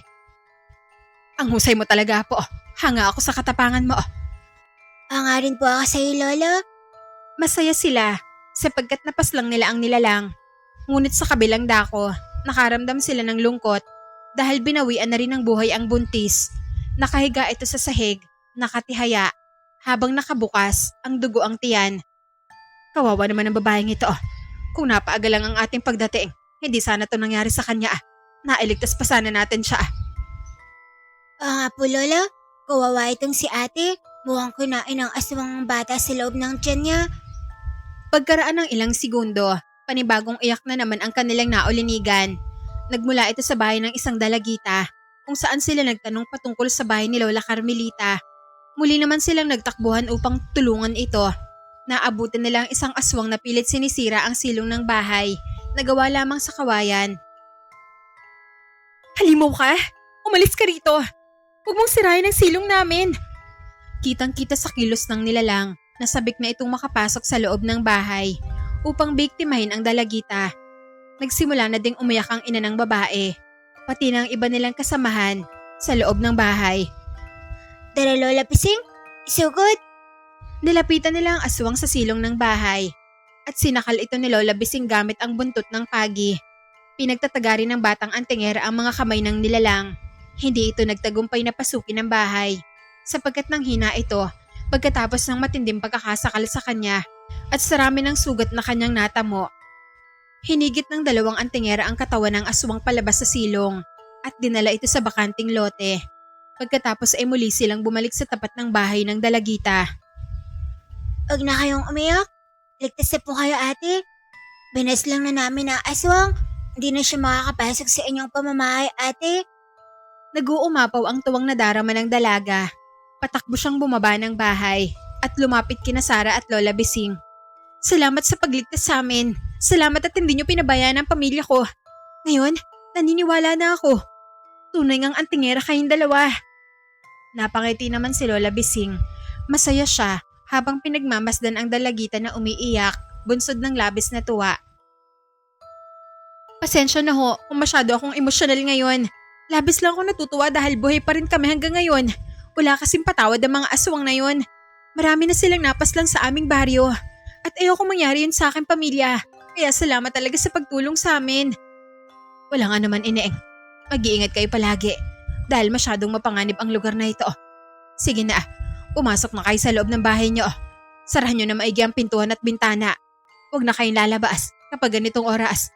Oho, maraming salamat ho ulit. Pagkapasok ng dalagay, umalis na rin sina Sarah at Lola Bising. Nag-ikot-ikot sila sa mga kabahayan upang matiyak ang kaligtasan ng mga tao. At sa kanilang paglilibot, marami pa silang natulungang mga tao na inatake ng mga aswang. May mga sandaling nahirapan silang lumaban dahil sadyang mabagsik ang ibang mga aswang. Kung tutuusin, nagtamo pa nga sila ng konting sugat tulad na lamang ng kalmot. Ngunit sa kabila nito, hindi pa rin sila nagpatinag. Patuloy silang lumaban Hanggang sa napas lang nila lahat ng mga aswang na nambibiktima sa gabing yon. Bunsod ng labis na pagod, nagpahinga muna sila sa ilalim ng puno. Dito muna sila nagpalipas ng gabi. Kinaumagahan, nagtungo sila sa bahay ni Lola Carmelita. Nalaman nila ang kinaroroonan nito sa tulong ng mga taong napagtanungan nila. Tila dismayado ang mukha nito sa kanilang pagkikita. Bakit ngayon lang kayo pumarito? Inaasahan ko ang inyong pagdating kahapon. Nagluto pa ako ng masarap na hapunan, pero hindi niyo ako sinipot. Hindi ko binali ang usapan natin, Carmelita. Kahapon pa kami nandito sa inyong baryo. Hindi na kami tumuloy rito dahil madilim na nang kami dumating. At nagsimula na sa pagsalakay ang mga aswang. Sa halip na dumiretso rito, inatakan na lamang namin ang mga aswang na nabibiktima sa mga kabahayaan. Nanlaki ang mga mata ni Lola Carmelita. Baka sa kanyang mukha ang gulat matapos niyang maulinigan ang winika ng matandang antingera. Totoo ba ang sinabi mo, Bising? Totoo po ang sinabi ni Lola. Kapon pa kami dumating sa inyong baryo, pero nakapaglaban muna kami sa mga aswang bago pumunta sa bahay niyo. Maraming ang bangkay ng mga aswang ang pakalat-kalat. Kung ayaw niyo pong maniwala, samahan po namin kayo para makita niyo ang kanilang bangkay. Hindi pa man nakapagsalita si Lola Carmelita, ay dumating na ang mag-ina. Nagmamadali silang lumapit kina Sara at Lola Bising. Nandito pala ang mga mahuhusay na antingera? Kanino ko pa kayo hinahanap? Napalingon silang tatlo sa pagdating ng mag-ina. Tumambad sa kanilang paningin ang isang babae at isang batang lalaki. Makikita sa mukha ng babae ang galak matapos niyang matagpuan ang dalawang antingera. Bakit niyo ako hinahanap, Ineng? May kailangan ba kayo sa akin? Nais lang namin pasalamatan kayo dahil iniligtas niyo ang buhay namin ng aking anak laban sa mga aswang. At bilang pasasalamat, inihahandog namin sa iwang kahon na to. Iniabot ng isang babae ang isang maliit na kahon na hindi matukoy kung ano ang laman. Hindi ito tinanggap ni Lola Bising. Salamat na lang, Ineng, pero hindi ko maaaring tanggapin yan. Masaya na ako sa ginawa kong pagtulong sa inyo. Likas na sa akin na maghandog ng mahalagang bagay sa mga taong tulad nyo. Kaya huwag na kayong tumanggi. Mahal na antingera, hindi dapat tinatanggi ng mga biyaya. Dahil sa pagpupumilit ng babae, napilitan ng matandang antingera na tanggapin na lamang ang handog nito. At nang sandaling hawakan niya ang maliit na kahon, bigla siyang napaisip kung ano ba ang laman nito. Maaari mo nang buksan yan, mahal na antingera. Naway magustuhan mo ang munti kong alay bilang pasasalamat sa inyong kagitingan. Hindi na nagdalawang isip pa si Lola Bising. Kaagad niyang binuksan ang kahon. Kuminang ang kanyang mga mata sa kanyang nasilayan. Pati na sina Sara at Lola Carmelita. Mga alas, ang astig pala ng laman nito, ate. Hiyamanin yata kayo dahil marami kayong alas. Tuwang-tuwa si Sara sa regalong natanggap nila sa babae. Samantalang, nahihiya naman si Lola Bising. Mukhang mamahalin ang alahas na ito. Parang ayaw ko itong tanggapin, Ineng. Ang mabuti pa, ibalik ko na ito sa inyo. Kailangan ito ng pamilya mo. Para sa iyo ho yan. Huwag na ho kayong mahiya. Marami pa kaming mga alahas. Kaya tanggapin mo na ho yan. Wala na nagawa pa ang matandang antingera kung di ay tanggapin na lamang ang regalo ng babae. Pagkaraan ng ilang minuto, nagpaalam na ito sa kanila. Naiwan ang dalawang antingera. Kasama si Lola Carmelita. Umiti siya at kinausap ang dalawa. Ngayon, naniniwala na ako sa inyong sinabi. Paumanhin, kung mayroon akong pagdududa kanina. Wala po yung Lola Carmelita. Huwag mo nang isipin yun. Halika kayo. Dumulog kayo sa kusina. Sabihan niyo akong kumain. Sige po, ayaw ko nang tatanggi dahil lumahapti na po talaga ang tiyan ko. At alam kong ganoon din si Lola. Ano pang hinihintay niyo? Tara na sa kusina habang mainit-init pa ang sabaw. Kaagad na sumunod ang dalawa. May kalakihan ang bahay ni Lola Carmelita kahit gawa lamang ito sa kahoy at kawayan. Pagkarating nila sa kusina ay kaagad silang kumain. Nagkaroon din sila ng pagkakataon na pag-usapan ng tungkol sa nangyari kagabi. Kung paano nila pinaslang ang mga aswang at iniligtas sa mga tao. Labis ang paghanga ni Lola Carmelita sa ginawa ng maglolang antingera. Natutuwa ako sa ginawa niyong pagliligtas sa buhay ng mga tao sa aming baryo. Ngunit nais kong malaman ninyo na hindi pa ito ang wakas ng laban. Ano po ang ibig niyong sabihin? Marami pang mga aswang na nagtatago sa kanilang lungga. At mamayang gabi, batid ko, nasasalakay na naman ang iba sa kanila. Kaya hindi pa lubusang ligtas ang aming baryo. Kung ganoon, patuloy kaming mananatili rito hanggat hindi pa namin nauubos sa mga aswang na yon. Ganyan nga ang gusto kong mangyari eh. Kagalang-galang na antingera ah. Pero wag kayo mag-alala ah. Dahil habang tumatagal kayo rito, sigurado na mas lalong malaking kikitain nyo. Abay, ayos po yan. Umanda na sa amin ang mga aswang na yun. Nang sumapit ang gabi, muli na namang nakipaglaban sa mga aswang sina Sara at Lola Bising. Hindi sila sumuko kahit maraming mga nilalang ang nakapaligid sa kanila. Hanap buhay na nila ang ganitong gawain. Kaya naman ay mas lalo silang nagiging determinado na magtagumpay sa laban. Tumagal ng 5 araw ang pananatili nila sa baryo ng Mabolo. Gabi-gabi sila nakikipaglaban sa mga aswang na gumagala sa gitna ng dilim. Nagtagumpay silang ubusin ang angka ng mga aswang na nabubulabog sa tahimik na gabi. Hinangaan ng mga tao ang kanilang katapangan at kahusayan sa pagtugi sa mga aswang na minsan na nagsilbing tinik sa kanilang baryo. At dahil nagtagumpay kayong ubusin ang mga aswang sa aming baryo, tanggapin niyo ang aming pabuya sa ngalan ng inyong katapangan. Maraming salamat po sa perang ito, Lola. Malaking tulong na ito para sa amin. Maraming salamat din sa ginawa niyong pagliligtas sa mga tao sa baryong ito. O hindi dahil sa inyo, malamang nakakulong pa rin sa takot ng mga tao. Sana, wala na po mga aswang ang mga sa manalakay sa inyong baryo, Lola. Yan din ang palagi kong dinadalangin tuwing sasapit ang dilim at sa pagbungad ng araw. Matapos matanggap ang pera, nagpaalam na sina Sara at Lola Bising sa baryo ng Mabolo. Hinatid sila ni Lola Carmelita sa kalsada hanggang sa sila ay makasakay. Ang dami na nating pera, Lola Bising. Siguradong matutuwa si Natala at Nanay Wilma. O nga apo, gamitin natin sa tamang paraan ng perang ito dahil buhay ang nakataya sa atin para lang magkaroon ng ganito kalaking pera. Apo, Lola, nararapat lang na maging wais tayo sa paggamit ng pera. Hindi yung gastos dito, gastos doon. Mas maganda pa rin kapag napupunta sa mahalagang bagay ang kinikita natin sa pagiging antingera. Tama ka apo. O siya, bilisan mo na ang paglalakad para mabilis tayong makarating sa bahay.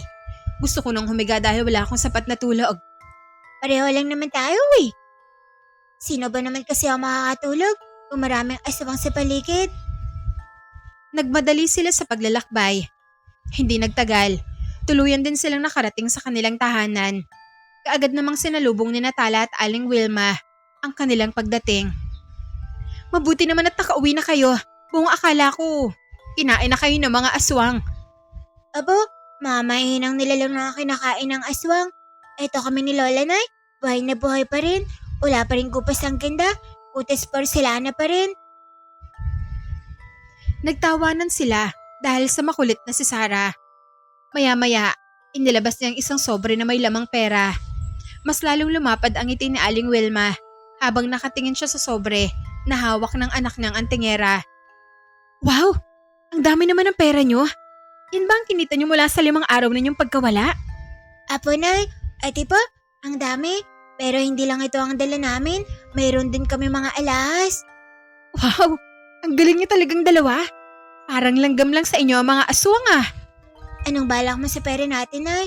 Gusto mo bang maligo tayo sa ilog o gagala sa magandang lugar?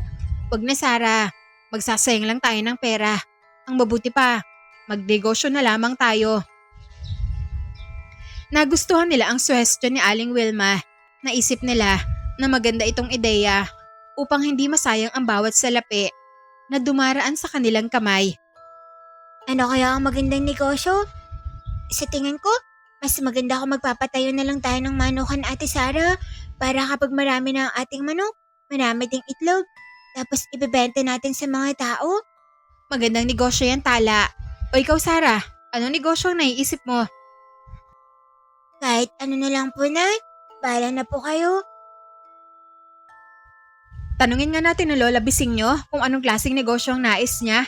Total, pinaghirapan nyo naman ito eh. Mas maiging sa inyo nang manggaling ang desisyon para walang sisihan sa huli. Napagpasya ni Lola Bising na magtayo ng babuyan at sumang-ayon naman silang lahat. Kinabukasan, kaagad nilang isinakatuparan ng kanilang plano. Nagpagawa sila ng manukan at babuyan. Bumili rin sila ng mga manok at baboy bilang pagsisimula ng kanilang negosyo. Walang mapagsidlan ang tuwang nadarama ni Zara at Lola Bising habang pinagmamasdan nila ang mga alaga nilang manok at baboy na masayang kumakain. Ang sarap sa pakiramdam habang tinitingnan ko sila Lola Pising. Sulit na sulit ang pinaghirapan natin. Para kailan lang, nangangarap pa tayo na magkaroon ng negosyo. At ngayon, natupad na rin.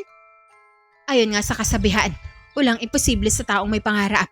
Kaya sipagan pa natin na po para marami pa tayong maipatayong negosyo. Oo nga Lola, pahaba lang araw. Magigising na lang tayo na marami na mga alaga nating manok at papoy. Mas lalong nagang determinado sina Sara at Lola Bising na pagbutihin pa ang kanilang kakayahan sa pagiging antingera. Ngunit sa paglipas ng mga araw, tila naging makupad ang paglapit ng mga oportunidad. Wala nang pumupunta sa kanila para magpatulong sa pagpaslang sa mga nilalang ng dilim hanggang sa dumating ang araw na hindi na nila nagamit ang kanilang kakayahan. Kaya naman ay wala na silang kinikita. Naging isa itong malaking problema ng dalawang antingera. Ano kaya nangyari Lola? Bakit wala nang pumupunta sa atin? Hindi kaya ayaw na nila sa atin? Hindi na ba tayo gusto ng mga tao Lola? Wala na yata mga masasamang nilalang na nabibiktima sa kanilang baryo. Kaya hindi na rin sila pumupunta sa atin. Ganun ba yun Lo? Oo, Sara. Yun ang posibleng dahilan kung bakit wala nang dumarayo dito. Nanlumo si Sara. Hindi siya masaya sa nangyayari sa kanila. May kinikita naman sila sa kanilang manukan at babuyan. Pero para sa kanya, iba pa rin kapag kumikita sila mula sa pagiging antingera. Bumuntong hininga siya habang hawak niya ang buntot ng pagi. Ano bang saysay ng ating mga sandata kung hindi natin ito magagamit? Ang pangit pala kapag wala ng mga aswang. Wala na rin tayong kikitaing pera. Huwag kang malungkot Apo. Maging masaya na lang tayo. Dahil ibig sabihin, ligtas na ang mga tao. Wala na mga aswang ang sagabal sa kanilang buhay. Isa pa, magagamit pa rin naman natin ang ating mga sandata. Sa anong paraan naman po Lolo? Kapag may mga mababangis na hayop na umatake sa atin. Sa bagay, tama ka naman La. Pero okay na rin ito na nakatulong tayo sa mga tao at nakapagpatayo tayo ng negosyo. Siyang tunay po. Ang mahalaga, marami tayong nailigtas sa mga buhay at sapat na yun sa akin. Muling tumingala si Sara sa kalangitan. Palihim siyang humiling na naway darating ang araw na muli silang makapaghanap ng isa pang mapagkikitaan na magsisilbi nilang hanap buhay. Isang umaga, may matandang babae na nagpunta sa kanilang bahay. Abot tenga ang ngiti ng batang antingera dahil naisip niya na magkakaroon na naman sila ng trabaho. Siya ang unang humarap sa matanda. Nakangiti ito sa kanya habang nakalugay ang mahabang buhok. Maamo ang kanyang mukha. Mistulang anghel kung ayong tititigan sa malapitan. Magandang araw po Lola. Anong maipaglilingkod ko po sa inyo? Nasaan ang lola mong antingera? Nandun po siya sa loob ng silid niya. Sandali lang, tawagin ko muna siya. Sige, maghihintay ako. Kaagad na naglakad si Sara patungo sa kinaroroonan ng silid ng kanyang lola. Habang naglalakad siya, napabulong siya sa kanyang sarili. Ang weird naman ng matanda ngayon. Si Lola kaagad ang hinahanap. Nandiyan naman ako sa harapan niya. Naratnan niya si Lola Bising na nakaupo sa kama, malapit sa bintana na may hawak na libro ng karunungan. Tahimik ito nagbabasa at walang kamalay-malay sa kanyang pagdating. Lola? Napahinto sa pagbabasa ang matandang antingera matapos niyang maulinigan ang boses ng kanyang apo. Napalingon siya habang nangungusap ang kanyang mga mata. Bakit Apo? May naghahanap po sa inyo Lola Pising. Isang matandang babae na mahaba ang buhok. Maganda po siya at mukhang mabait. Puntahan mo na siya. Baka ito ng trabaho na hinihintay natin. Gamit na ulit natin ang ating pagiging antingera. Nangangati na ang mga kamay ko eh. Parang sabik ng pumaslan ng mga halimaw. Sige Apo, susunod na ako. Ibabalik ko lang sa baul ang aking libro. Sige po. Maayos na ibinalik ni Lola Bising ang libro sa loob ng baol. At saka pinihit ang daan patungo sa labas ng kanilang bahay. Kung saan ay naroon naghihintay ang kanilang bisita. Natanaw niya ang matandang babae. Nakatayo ito habang hinihintay ang kanyang pagdating. Magandang araw. Halika, tuloy ka sa bahay ko. Ngumiti ang matanda at saka sumunod kay Lola Bising. Pumwesto sila sa sala. Ano ang ating pag-uusapan, kaibigan? Bago pa man sumagot ang matanda ay dumating si Aling Wilma. May bitbit itong gulay bawang, sibuyas at patalim. Magluluto siya ng gulay para sa kanilang umagahan. May bisita pala tayo. Magandang araw sa inyo. Dito muna ako. Magagayat lang ng gulay at pampalasa. Mauso kasi sa kusina. Umupo si Aling Wilma sa tabi ng babae at sinimulan niya ng paghihiwa ng pampalasa. Sibuyas ang una niyang hiniwa at sinundan ito ng bawang. Biglang napatakip ng ilong ang matandang babae. Tila hindi nito naibigan ng amoy ng bawang. Kapansin-pansin din sa reaksyon ng kanyang mukha na parang hindi siya masaya sa ginagawa ni Aling Wilma. Kaibigang Bising, pwede bang sa labas na lang tayo mag-usap? Bakit naman kaibigan? Ayaw mo ba rito sa loob ng aking pamamahay? O baka naman ay nahihiya ka lang kay Wilma? Hindi naman sa ganoon. Masyadong mabanas lang dito sa loob, kaya mas mabuting sa labas na lang muna tayo. O sige, tara na sa labas. Nagmadaling lumabas ng bahay ang kanilang bisita. Tila ba may iniiwasan ito sa loob. Nagtaka naman si Lola Bising dahil hindi naman mabanas sa loob ng kanilang bahay. Gayunpaman ay pinili na lamang niya ang manahimik. Mabuti naman at nandito na tayo sa labas. Nakahinga na rin ako ng maluwag. Pwede na nating simulan ng ating usapan. Kaagad naman na nag-usap ang dalawang matanda. Sinabi ng matandang babae na kailangan niya raw ng tulong ng dalawang antingera sapagkat may mga masasamang nilalang na gumagambala sa kanilang baryo. Natatakot daw sila na baka ay maubos ang kanilang pamilya kapag hindi napupuksa ang mga masasamang nilalang. Nangako rin siya na magbibigay sila ng pera kina Sara at Lola Bising. Handa akong tumulong sa inyo. Matagal na nakahanda ang aming sandata. Titiyakin ko ang inyong kaligtasan. Maraming salamat kaibigang Bising. Tunay nga na isa kang antingera. Maasahan sa anumang oras. Siya nga pala, huwag mong kalimutang isama yung iyong apo. Balita ko, mahusay rin siyang antingera. Tama ang iyong narinig. Isang mahusay na antingera ang aking apo. Kaya palagi ko siyang kasama sa anumang laban. Hindi natin nahayaang malupig kami ng mga aswang. Isang mapait na ngiti ang sumilay sa labi ng matandang babae. Tila ba may nagkukubling malalim na kahulugan sa likod ng ngiti na yon. Matutuwa ako kapag dalawa kayong pupunta sa aming baryo. Maaari mo na bang tawagin ang iyong apo? Ngayon na tayo maglalakbay papunta sa aming lugar. Baka naman pwedeng susunod na lang kami mamaya. Mauna ka na lang kaibigan. Umiling ang matanda. Parang sinasabi ng kanyang mga mata na hindi na sila pwedeng maghiwalay. Mas masaya kapag sumabay na lang kayo sa akin. Malayo pang baryo namin. Baka mahirapan kayong pumunta roon. Marami pa namang mga halimaw sa daan. Baka hindi kayo makarating ng ligtas.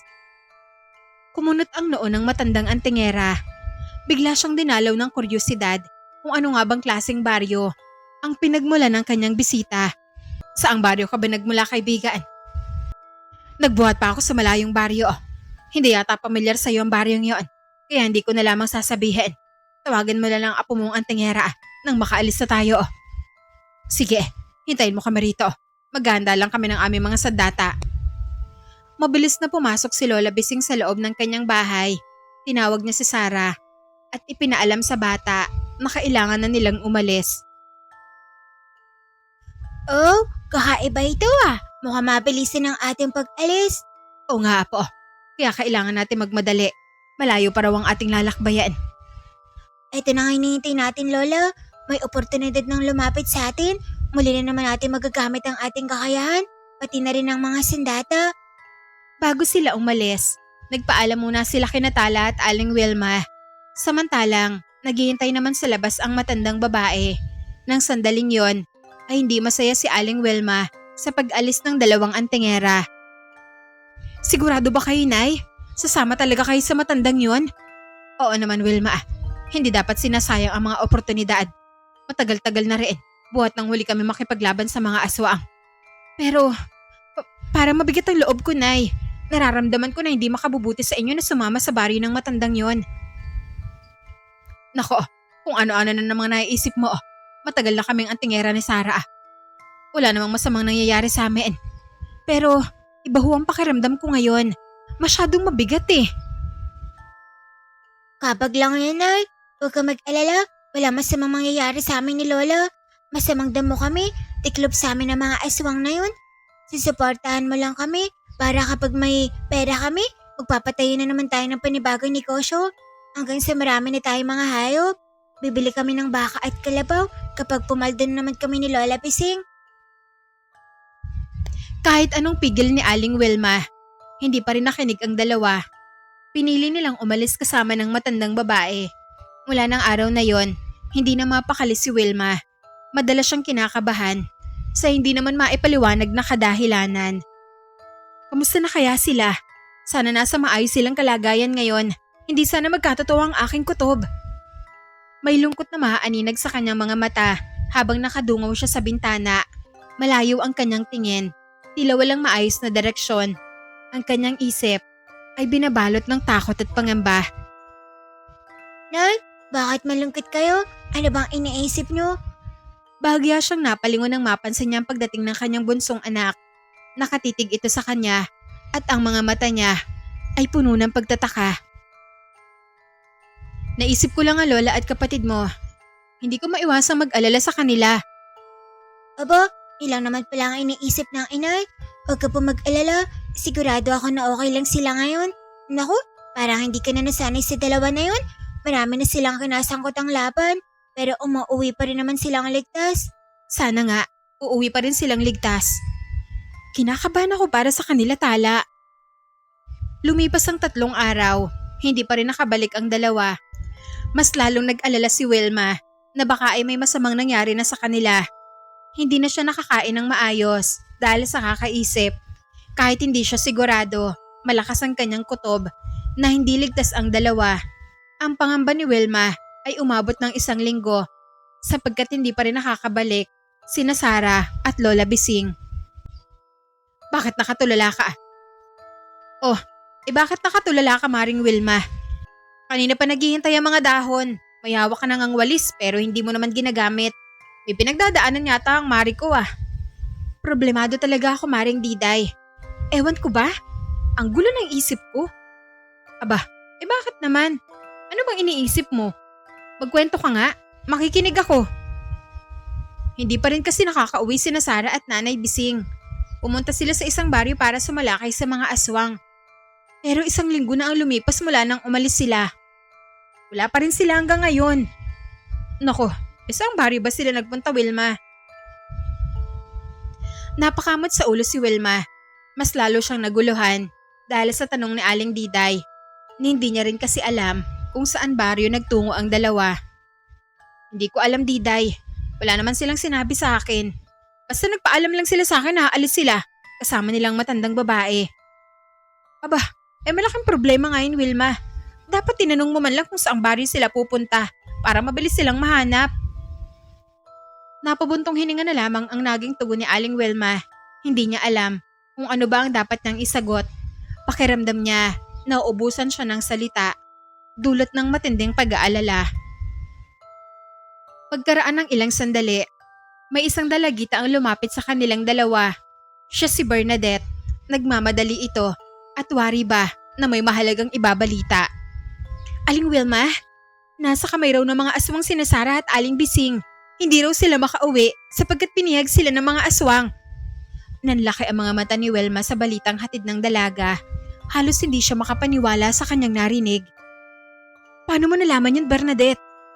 May lalaking lumapit sa akin kanina. Sinabi niya sa akin na nasa baryo raw ng maibon sina Sarah at Aling Bising. Hawak daw sila ng mga aswang at tila wala ng balak pakawalan. Nako, nagkatotoo na nga ang kutob ko. May masama nga nangyari sa dalawa. Bernadette, sino lalaki nagsabi sa'yo?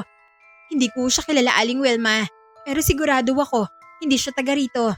Sa tingin ko, nagmula siya sa baryo ng maibon. Halos hindi na mapakalma si Aling Wilma. Tumungo siya sa loob ng kanilang bahay upang ipaalam sa bunso niyang anak ang hinggil sa sinapit ng 2 antingera. Tala, nanganganib ang buhay ni Sarah at Nanay Bising. Bakit po, Nay? Ano po nangyari sa kanila? Nasa kamay raw sila ng mga aswang. Binihag sila. Nandun sila sa baryo maibon.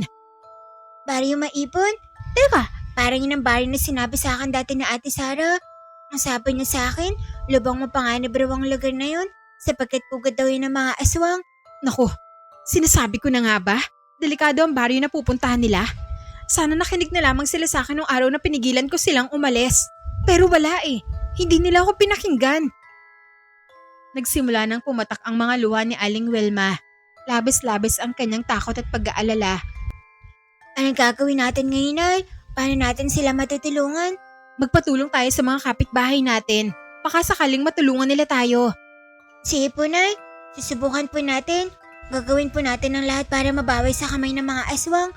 Sina Lola at ang kapatid ko. Hindi na nagsayang pa ng oras ang mag-ina. Magkasama silang lumabas ng bahay at lumapit sa mga kalalakihan. Ibinalita niya sa kanila ang nangyari sa dalawang antingera. Ngunit sa kabila ng paghingi nila ng tulong, wala ni isa ang nais magtungo sa baryo ng Maibon upang iligtas ang dalawa. Lahat ng mga kalalakihan sa kanilang baryo ay natakot sapagkat batid nila kung gaano kadelikado ang lugar na yon. Pati na ang asawa ng mga kalalakihan ay ayaw ring pumayag na aalis ang kanilang mga asawa. Kahit anong mangyari, hindi ko hahayaan ang asawa ko na magtungo sa baryong yun. Mapapahamak lamang siya. Wala nga laban ng mga mahuhusay na antingera, asawa ko pa kaya? Huwag na, ayokong mawala ng ama ang mga anak ko. Nauunawa ni Aling Wilma ang pagtanggi nilang tumulong sa kanila. Kahit sa kanyang sarili, alam niyang malaki ang posibilidad na malalagay lamang sa kapahamakan ng buhay. Nang sino mang mangangahas na magpunta sa Maibon, wala na siyang nagawa pa. Kung dahil umuwi na lamang, nagkulong siya sa kwarto at humahagulgol. Sa isang tabi, naroon nakaupo si Tala. Tahimik siya nag-iisip ng paraan kung paano niya matutulungan ng dalawa. Hindi mapayapa ang kanyang isip. Tila ba may umuutos sa kanya na siya mismo ang magliligtas, kina Sarah at sa kanyang lola. Aminado ako sa sarili ko na isa akong batang duwag. Pero sa puntong to, kailangan ko na maging matapang. Wala magandang mangyayari kung pairalin ko ang aking karuwagan. Nanganganib na ang buhay nila at walang nais tumulong sa kanila. Kaya ako na lang ang kikilos. Wala namang masama ang susubukan ko. Pero paano kaya ako magsisimula? Ilaw pa ang aking isip at katawan pagdating sa pakikipaglaban sa mga aswang. Ilang sandali pa ay dumako sa kanyang alaala ang matandang si Manggardo, ang nooy mahusay na antingero sa kanilang baryo. Ngunit huminto na ito sa serbisyo dahil sa kanyang katandaan. Kahit tumigil na siya sa pagiging antingero, pwede pa naman siguro ako magpaturo sa kanya. Di naman yata matigas ang puso niya para ipagkait sa akin ng kanyang kaalaman. Buo na ang desisyon ni Tala na pupunta sa matandang antingero. Pursigido siyang iligtas ang kanyang lola at nag-iisang kapatid kahit buhay niya pa ang magiging kapalit nito. Nanay, magpapaalam mo na ako sa'yo. Pinahid ni Aling Wilma ang mga luha na naglalanda sa kanyang pisngi. Tumingin siya sa kanyang anak habang mugto ang kanyang mga mata dahil sa walang tigil na pag-iyak. Saan ka pupunta, Tala? Totoo nga kay Manggardo. Nais ko magpaturo sa kanya kung paano makipaglaban sa mga aswang. At kapag sapat na ang aking kaalaman, ililigtas ko sina Ate Sarah at Lola Pising. Namayani ang pagtataka sa mukha ni Aling Wilma. Kumunot ang kanyang noo habang nakatitig siya sa kanyang anak. Tila hindi siya makapaniwala sa mga tinura ng kanyang anak. Pero hindi ba't kahinaan mo ang mga aswang? Takot ka nga sa dilim, anak. Tama na minsan naging duwag ako. Gusto ko nang makilala bilang isang batang matapang. Lalo na't kailangan na ate at lola ng tulong ko. Hindi ko sila pwedeng pabayaan. Pero baka naman mapahamak ka rin, anak. Gagawin ko po ang lahat para hindi ako mapahamak. Kailangan ko na pong umalis. Pupunta na ako sa bahay ni Manggardo. Mag-isang tinahak ni Tala ang landas patungo sa tahanan ng nasabing antingero. Wala na siyang naramdamang takot kahit wala siyang kasama sa paglalakbay. Ang tanging laman ng kanyang isip ng sandaling yon ay mailigtas ang dalawa. Mainit siyang tinanggap ni Manggardo sa loob ng pamamahay nito. Nag-usap sila ng masinsinan patungkol sa mga bagay na nais matutuhan ni Tala. Hindi naman pinagkait ng matandang antingero ang kahilingan ng munting bata sapagkat nababasa niya sa mga mata nito ang kagustuhan na tumulong sa dalawang antingera na hawak ng mga aswang. Salamat dahil nandyan kayo para tulungan at gabayan ako, Manggardo. Ngumiti ang matandang lalaki at marahang tinapik ang balikat ni Tala na para bang nagsasabi na, kaya mo yan. Kahit matanda na si Manggardo, bukas pa rin ang kanyang puso para turuan ang munting bata. Unang ginawa niya ay sanayin ito sa paghawak ng patalim kung paano umilag at depensa ng sarili laban sa kaaway. Nang Nang sumunod na araw, muli silang nagsanay hanggang sa unti-unti nang nakabisado ni Tala ang mga teknik sa wastong pakikidigma upang matiyak na matatalo niya ang kalaban. Binigyan din siya ng matandang antingero ng lumang barya, isang bagay na nagtataglay ng agimat. Kapag hawak ito ng bata, ang kanyang balat ay magiging makunat at hindi kayang sugatan o tablan ng kalaban. Magiging mabilis din siyang kumilos. Animoy kidlat ang kanyang bawat galaw sa gitna ng engkwentro. Sa loob ng 1 linggo, nagbunga ang kanilang masinsinang pagsasanay. Bihasa na si Tala sa paggamit ng patalim at malaking alas din para sa kanya ang agimat ng lumang barya na ibinigay ni Mang Gardo. Maraming salamat sa tulong mo, Mang Gardo. Ikaw ang dahilan kung bakit ako natuto. Ipinapangako ko sa'yo, babalik ako sa ating baryo kasama sina Ate Sara at Lola. Masaya ang matandang antingero para kay Tala. Hindi na ito batang duwag sapagkat tanda na itong maglakbay ng mag-isa at harapin ang anumang uri ng kalaban na makakasalubong niya sa kanyang paglalakbay. Alas na po ako, Nay. Mag-iingat ka po rito. Lumuluhang nakatingin si Aling Wilma kay Tala. Ayaw niyang umalis ang kanyang anak, ngunit nag-aalala siya kina Sara at Lola Bising. Nasa pagitan siya ng pagpigil sa bata o hayaan itong iligtas ang dalawa. Sigurado ka na ba sa desisyon mo, Tala? Aalis ka talaga, anak? Naman, Nay. Tinuruan na ako ni Mang Gardo. Marunong na ako makapaglaban. Matapang na po ako, Nay. Anak, natatakot ako. Baka hindi ka rin makabalik tulad ng nangyari sa kanila. Babalik po ako, Nay. Wala ka pong dapat na ipag-alala. Ililigtas ko po sila.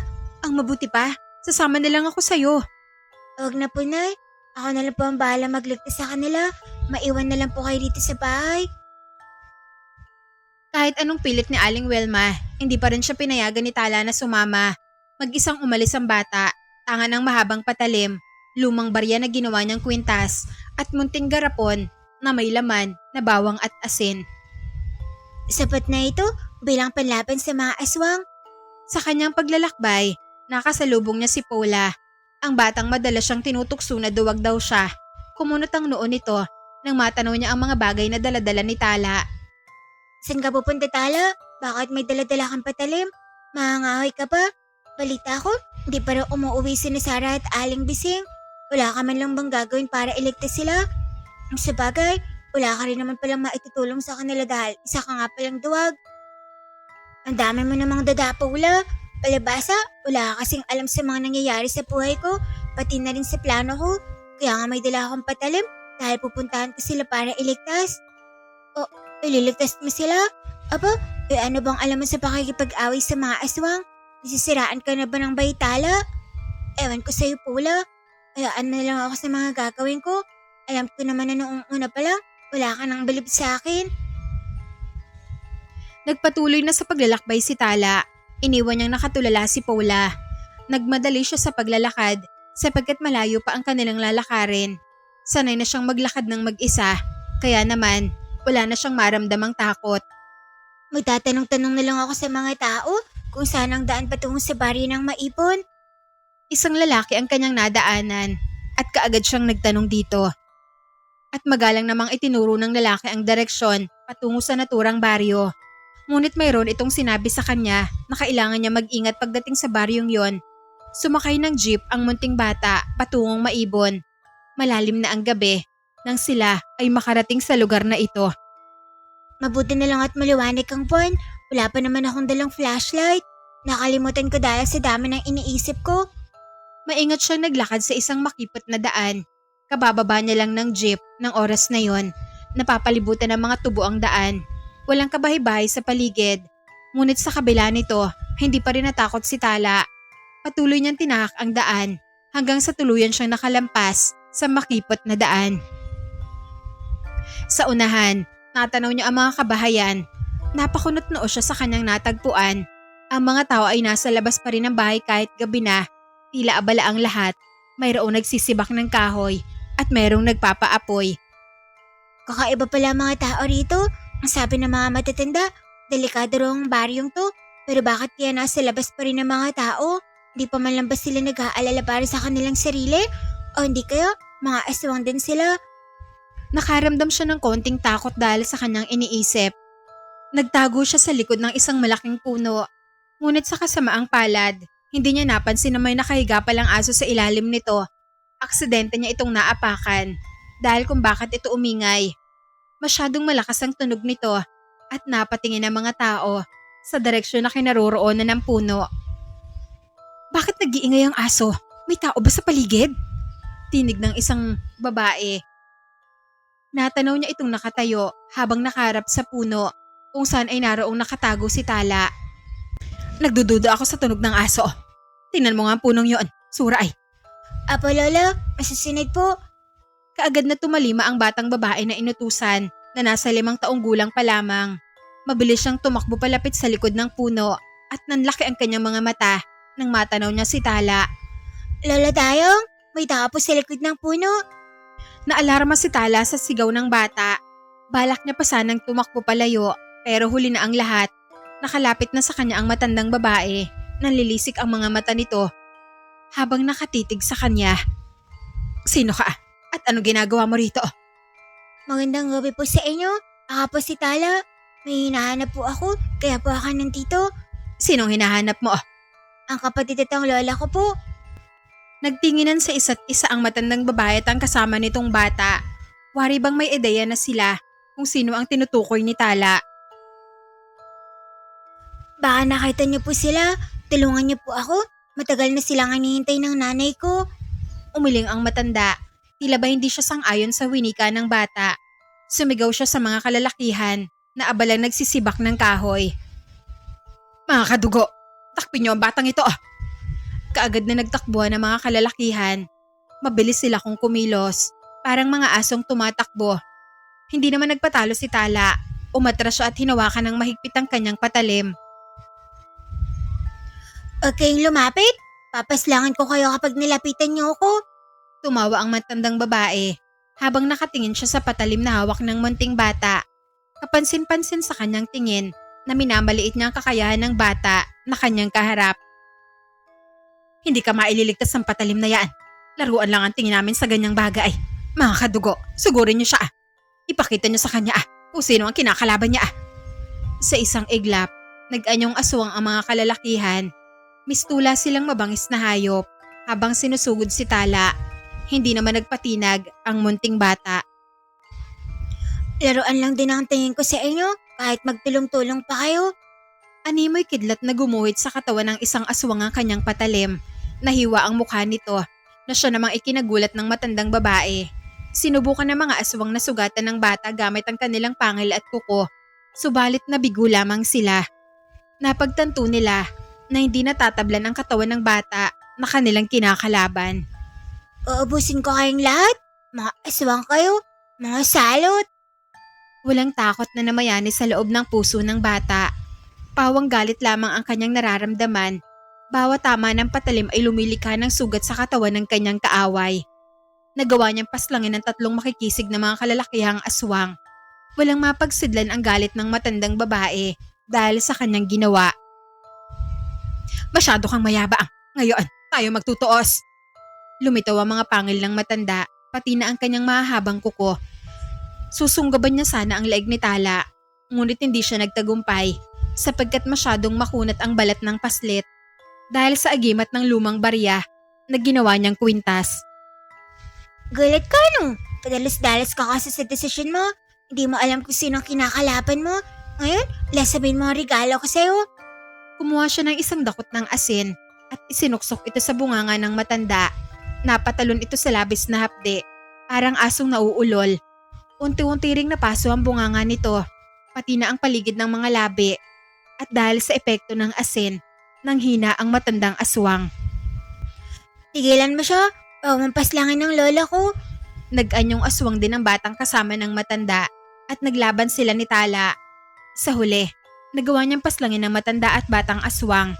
Napangiti siya habang pinagmamasdan niya ang dugo ang bangkay ng kanyang mga kaaway. Ang galing ko. Napaslang ko ang mga aswang. Ang ganun, kasintapang na rin ako ni na Ate Sara at Lola. Hindi na ako tuwag. Walang mapagsidlan ang tuwang nadarama ni Tala.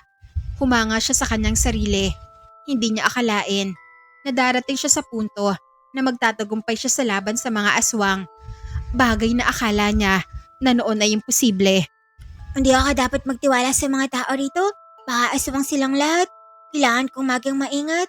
Hahanapin ko kung saan naroon sina Ate Sara at Lola Pising. Umalis siya sa pwestong yon at naglakad-lakad sa ibang bahagi ng baryo. Hindi niya alam kung saan ba siya dapat napupunta, ngunit hindi siya nawalan ng pag-asa. Mahirap man, pero batid ko na may patutunguhan ng lahat ng to.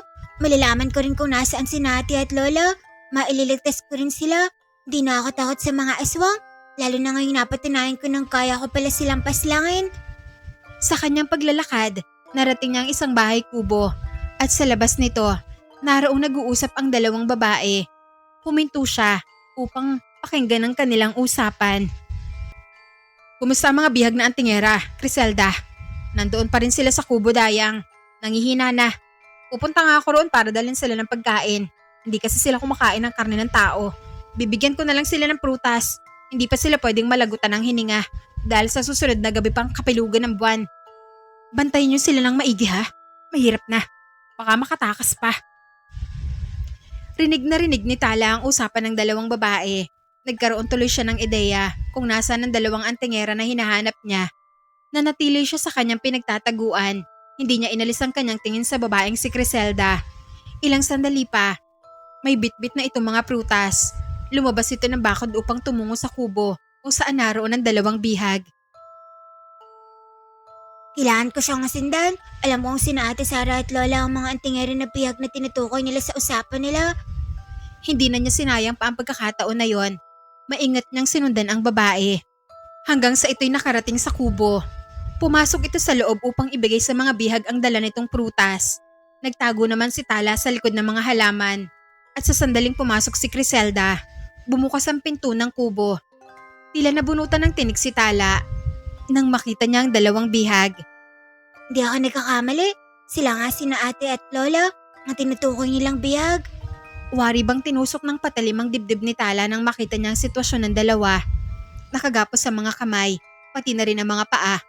May takip ang bibig at halatang nangihina na. Kawawa naman silang dalawa. Ilang araw na kaya silang hindi kumakain. Nanggigigil ako sa mga aswang na yan. Habang palihim siyang nakasilip, natanaw niya ang isang dalaga na kampon din ng mga aswang. Ano ginagawa mo rito, bata? Gusto mo rin bang maging isa sa mga bihag na iaalay namin pagdating ng kabilugan ng buwan? Imbes na magsalita, ay tinusok ni Tala ang tiyan ng dalaga gamit ang hawak niyang patalim. Nabigla ito sa kanyang ginawa. Dumaloy ang dugo nito. Lumabas ang dila at natumba sa lupa. Hindi na dapat pinapatagal sa mundo ang kagaya mong maingay. Baka mabisto pa ako kapag ginayaan kong dumadaan ang bunganga mo. Hindi nagtagal, binawayan na ito ng buhay. Muling itinuon ng bata ang kanyang atensyon sa kubo. Mas lalong tumitindi ang galit sa kanyang dibdib habang pinagmamasdan niya sina Sara at Lola Bising. Nagpalingalinga siya sa paligid. Mabuti naman at walang ibang tao rito. Hindi ko nahihintay na dumamis pa sila. Kailangan ko nang pasukin ngayon ang kubo. Hindi ako natatakot sa Criselda na yan. Maingat siyang lumipat ng pwesto at gumapang patungo sa kubo. Sakto naman na abala si Criselda sa pagpapakain sa dalawa. Magpakabusog kayo dahil malapit na kayong mawala sa mundo. Huwag na kayong umarte pa. Sa susunod na gabi, kayo naman nakakainin namin. Naabutan niyang pinagsasasampal ni Criselda, sina Sara at Lola Bising, habang wala itong kamalay-malay na nasa likod niya na pala si Tala. Alimaw kang babae ka. Wala kang karapatan na saktan ng pamilya ko. Tinusok niya ang likod nito at tumagos ito sa kanyang dibdib. Hindi pa siya nakontento. Pinutol niya ang ulo nito upang matiyak na papapas lang niya ito. Laking gulat ni Sara at Lola Bising sa ginawa ni Tala. Halos hindi sila makapaniwala sa kanilang nasaksihan. Tala, apo, ikaw ba yan? Okay, maingay Lola. Pakakawalan ko kayo. Mamaya na tayo mag-usap. Baka may makarinig sa atin. Sinunod naman ng dalawa ang kanyang winika. Dali-dali niyang kinalas ang tali sa mga kamay, pati na rin sa paa ng dalawang bihag.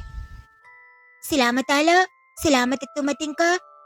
Kailangan na nating umalis dito ate. Nagmadali silang lumabas ng kubo. Inilalayan niya si Tala sapagkat medyo nangihina na ang katawan ng dalawa. Nasa na mga sandata ni Lola Pising? Kinuha yun ng mga aswang bago nila kami binihag. Kung ganon, ako na ang bahala makipaglaban sa kanila kung sakaling matunugan nila ang ating pag-alis.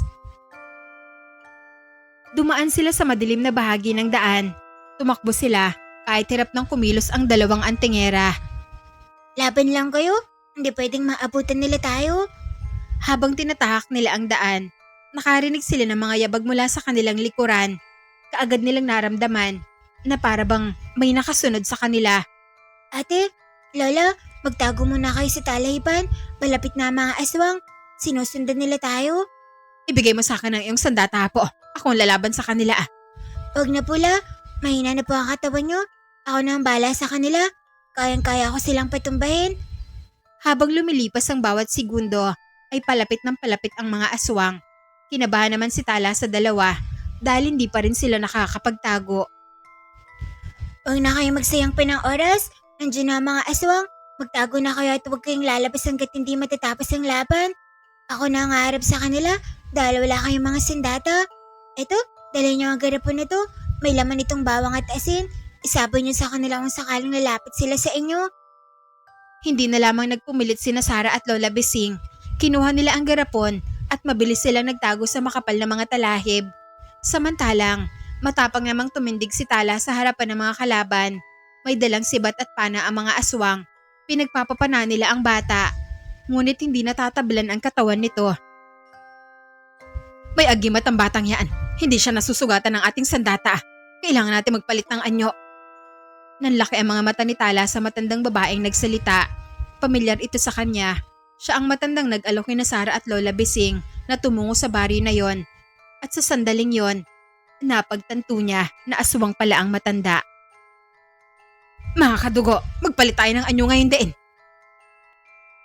At sa isang iglap, nag-anyong halimaw ang mga aswang. Nanlilisik ang kanilang mga mata habang nakabuka ang bibig. Matatanaw ang kanilang mga pangil na sintalim ng patalim. Ganon din ang kanilang mga kuko na tila ba handa ng kumalmot. Sa kabilang dako, matapang namang iwinawas-iwas ni Tala ang kanyang patalim. Bawat aswang na nangangahas lumapit sa kanya ay agad niyang nasusugatan. Mayroon ding sumubok kagatin ng kanyang likod, subalit nabigo lamang sila. Hindi niya kayang sugatan ng katawan ng bata. Kaya naman inapaatras na lamang ang ilan sa kanila. Marami na ang napas lang ni Tala. Ngunit marami pa ring natitirang kalaban. Sige, lumapit kayo. Kahit magtulong-tulong pa kayo, hindi ako aatras sa inyo. Hindi magtatagal, mauubos ka rin kayo. Halos buong baryo na ng mga aswang ang kanyang kinakalaban. Nangihina na siya dahil sa pagod. Subalit patuloy pa rin siyang lumalaban. Hindi niya alintana ang pagod na kanyang nadarama. Patuloy niyang winasak ang ulo at katawan ng bawat nilalang na umaatake sa kanya. Sa huli, nagwagi si Tala laban sa kampo ng mga aswang. Napaupo siya sa damuhan habang nag-uunahan sa pagdaloy ang kanyang mga pawis. Habol-habol niya rin ang kanyang hininga, bunsod ng matinding bakbakan.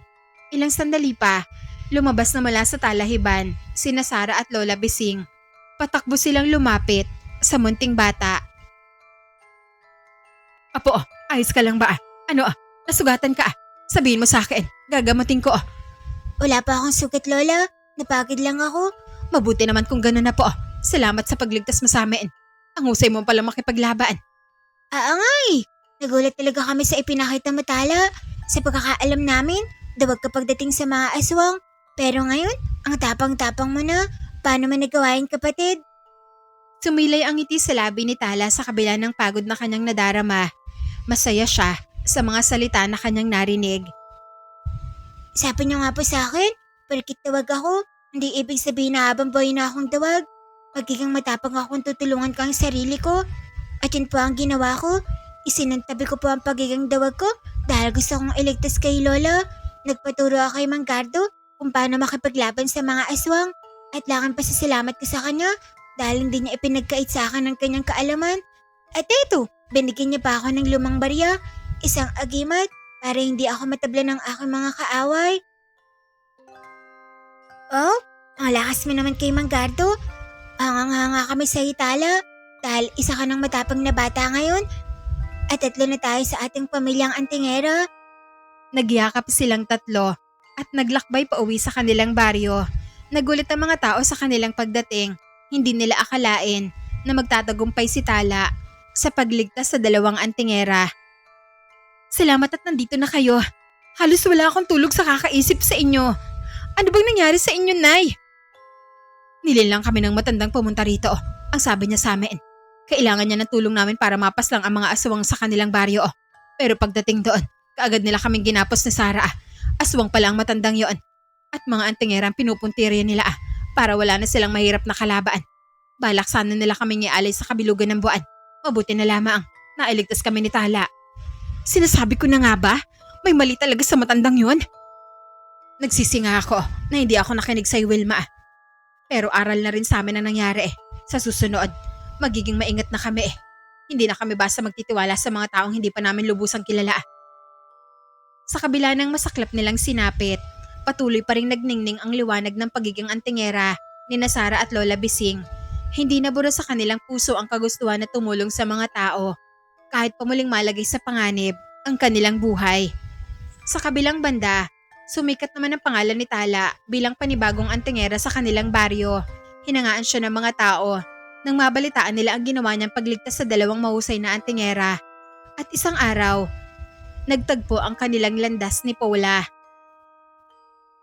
Ay Tala, balita ko, ikaw raw ang nagligtas kina Sarah at Aling Bising.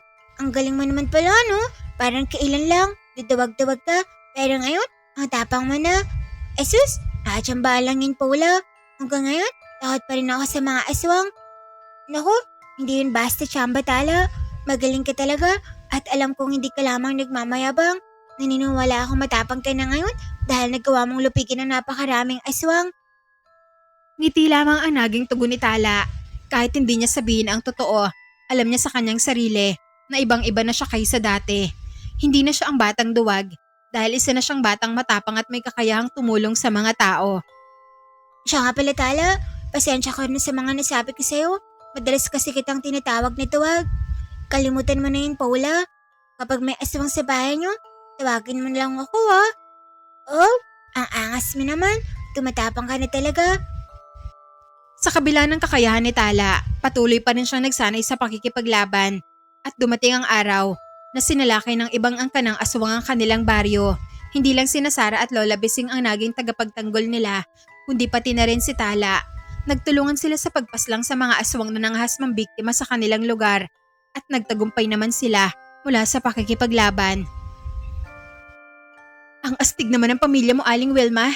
Puro mga antingera. Parang gusto ko ring maging antingera, Edna. Para apat na kami magliligtas sa ating baryo kung sakaling nilusob ulit ang mga aswang. Pero syempre, biro lang. Hanggang kusinera at labandera lang ako. Nagtawanan sila sa biro ni Aling Wilma. Ilang sandali pa, dumating na sina Sara, Tala at Lola Bising. Katatapos lamang nila na makipagsagupaan sa mga kalaban. Nandito na ang ating mahusay na mga antingera. Pumalakpak sila at nagpasalamat sa ginawang sakripisyo ng tatlong antingera. Kinabukasan, agad na nagtungo si Tala sa bahay ni Mang Gardo. Pinasalamatan niya ang matanda sapagkat ito ang dahilan kung bakit naging isa siyang mahusay na antingera. Hinangaan naman ni Mang Gardo ang kanyang kahusayan at katapangan at mula noon, patuloy na natili kay Tala ang kanyang kakayahan na natutuhan niya mula sa matandang antingero. Masaya ako, hindi dahil matapang na ako. Kung di dahil nagagawa ko ng magligtas ng ibang tao, sa tingin ko, ito ang pinakamagandang bagay na naidulot ng aking pagiging antingera. Nakatingala siya sa kalangitan habang hawak ang kanyang agimat. Ilang sandali pa ay bumuhos ang malakas na ulan. Mabilis siyang tumakbo pa uwi sa kanilang tahanan. Bitbit ang mga ngiti sa kanyang labi. At dito na nga nagtatapos ang kwentong ito. Maraming salamat sa lahat ng mga nakinig.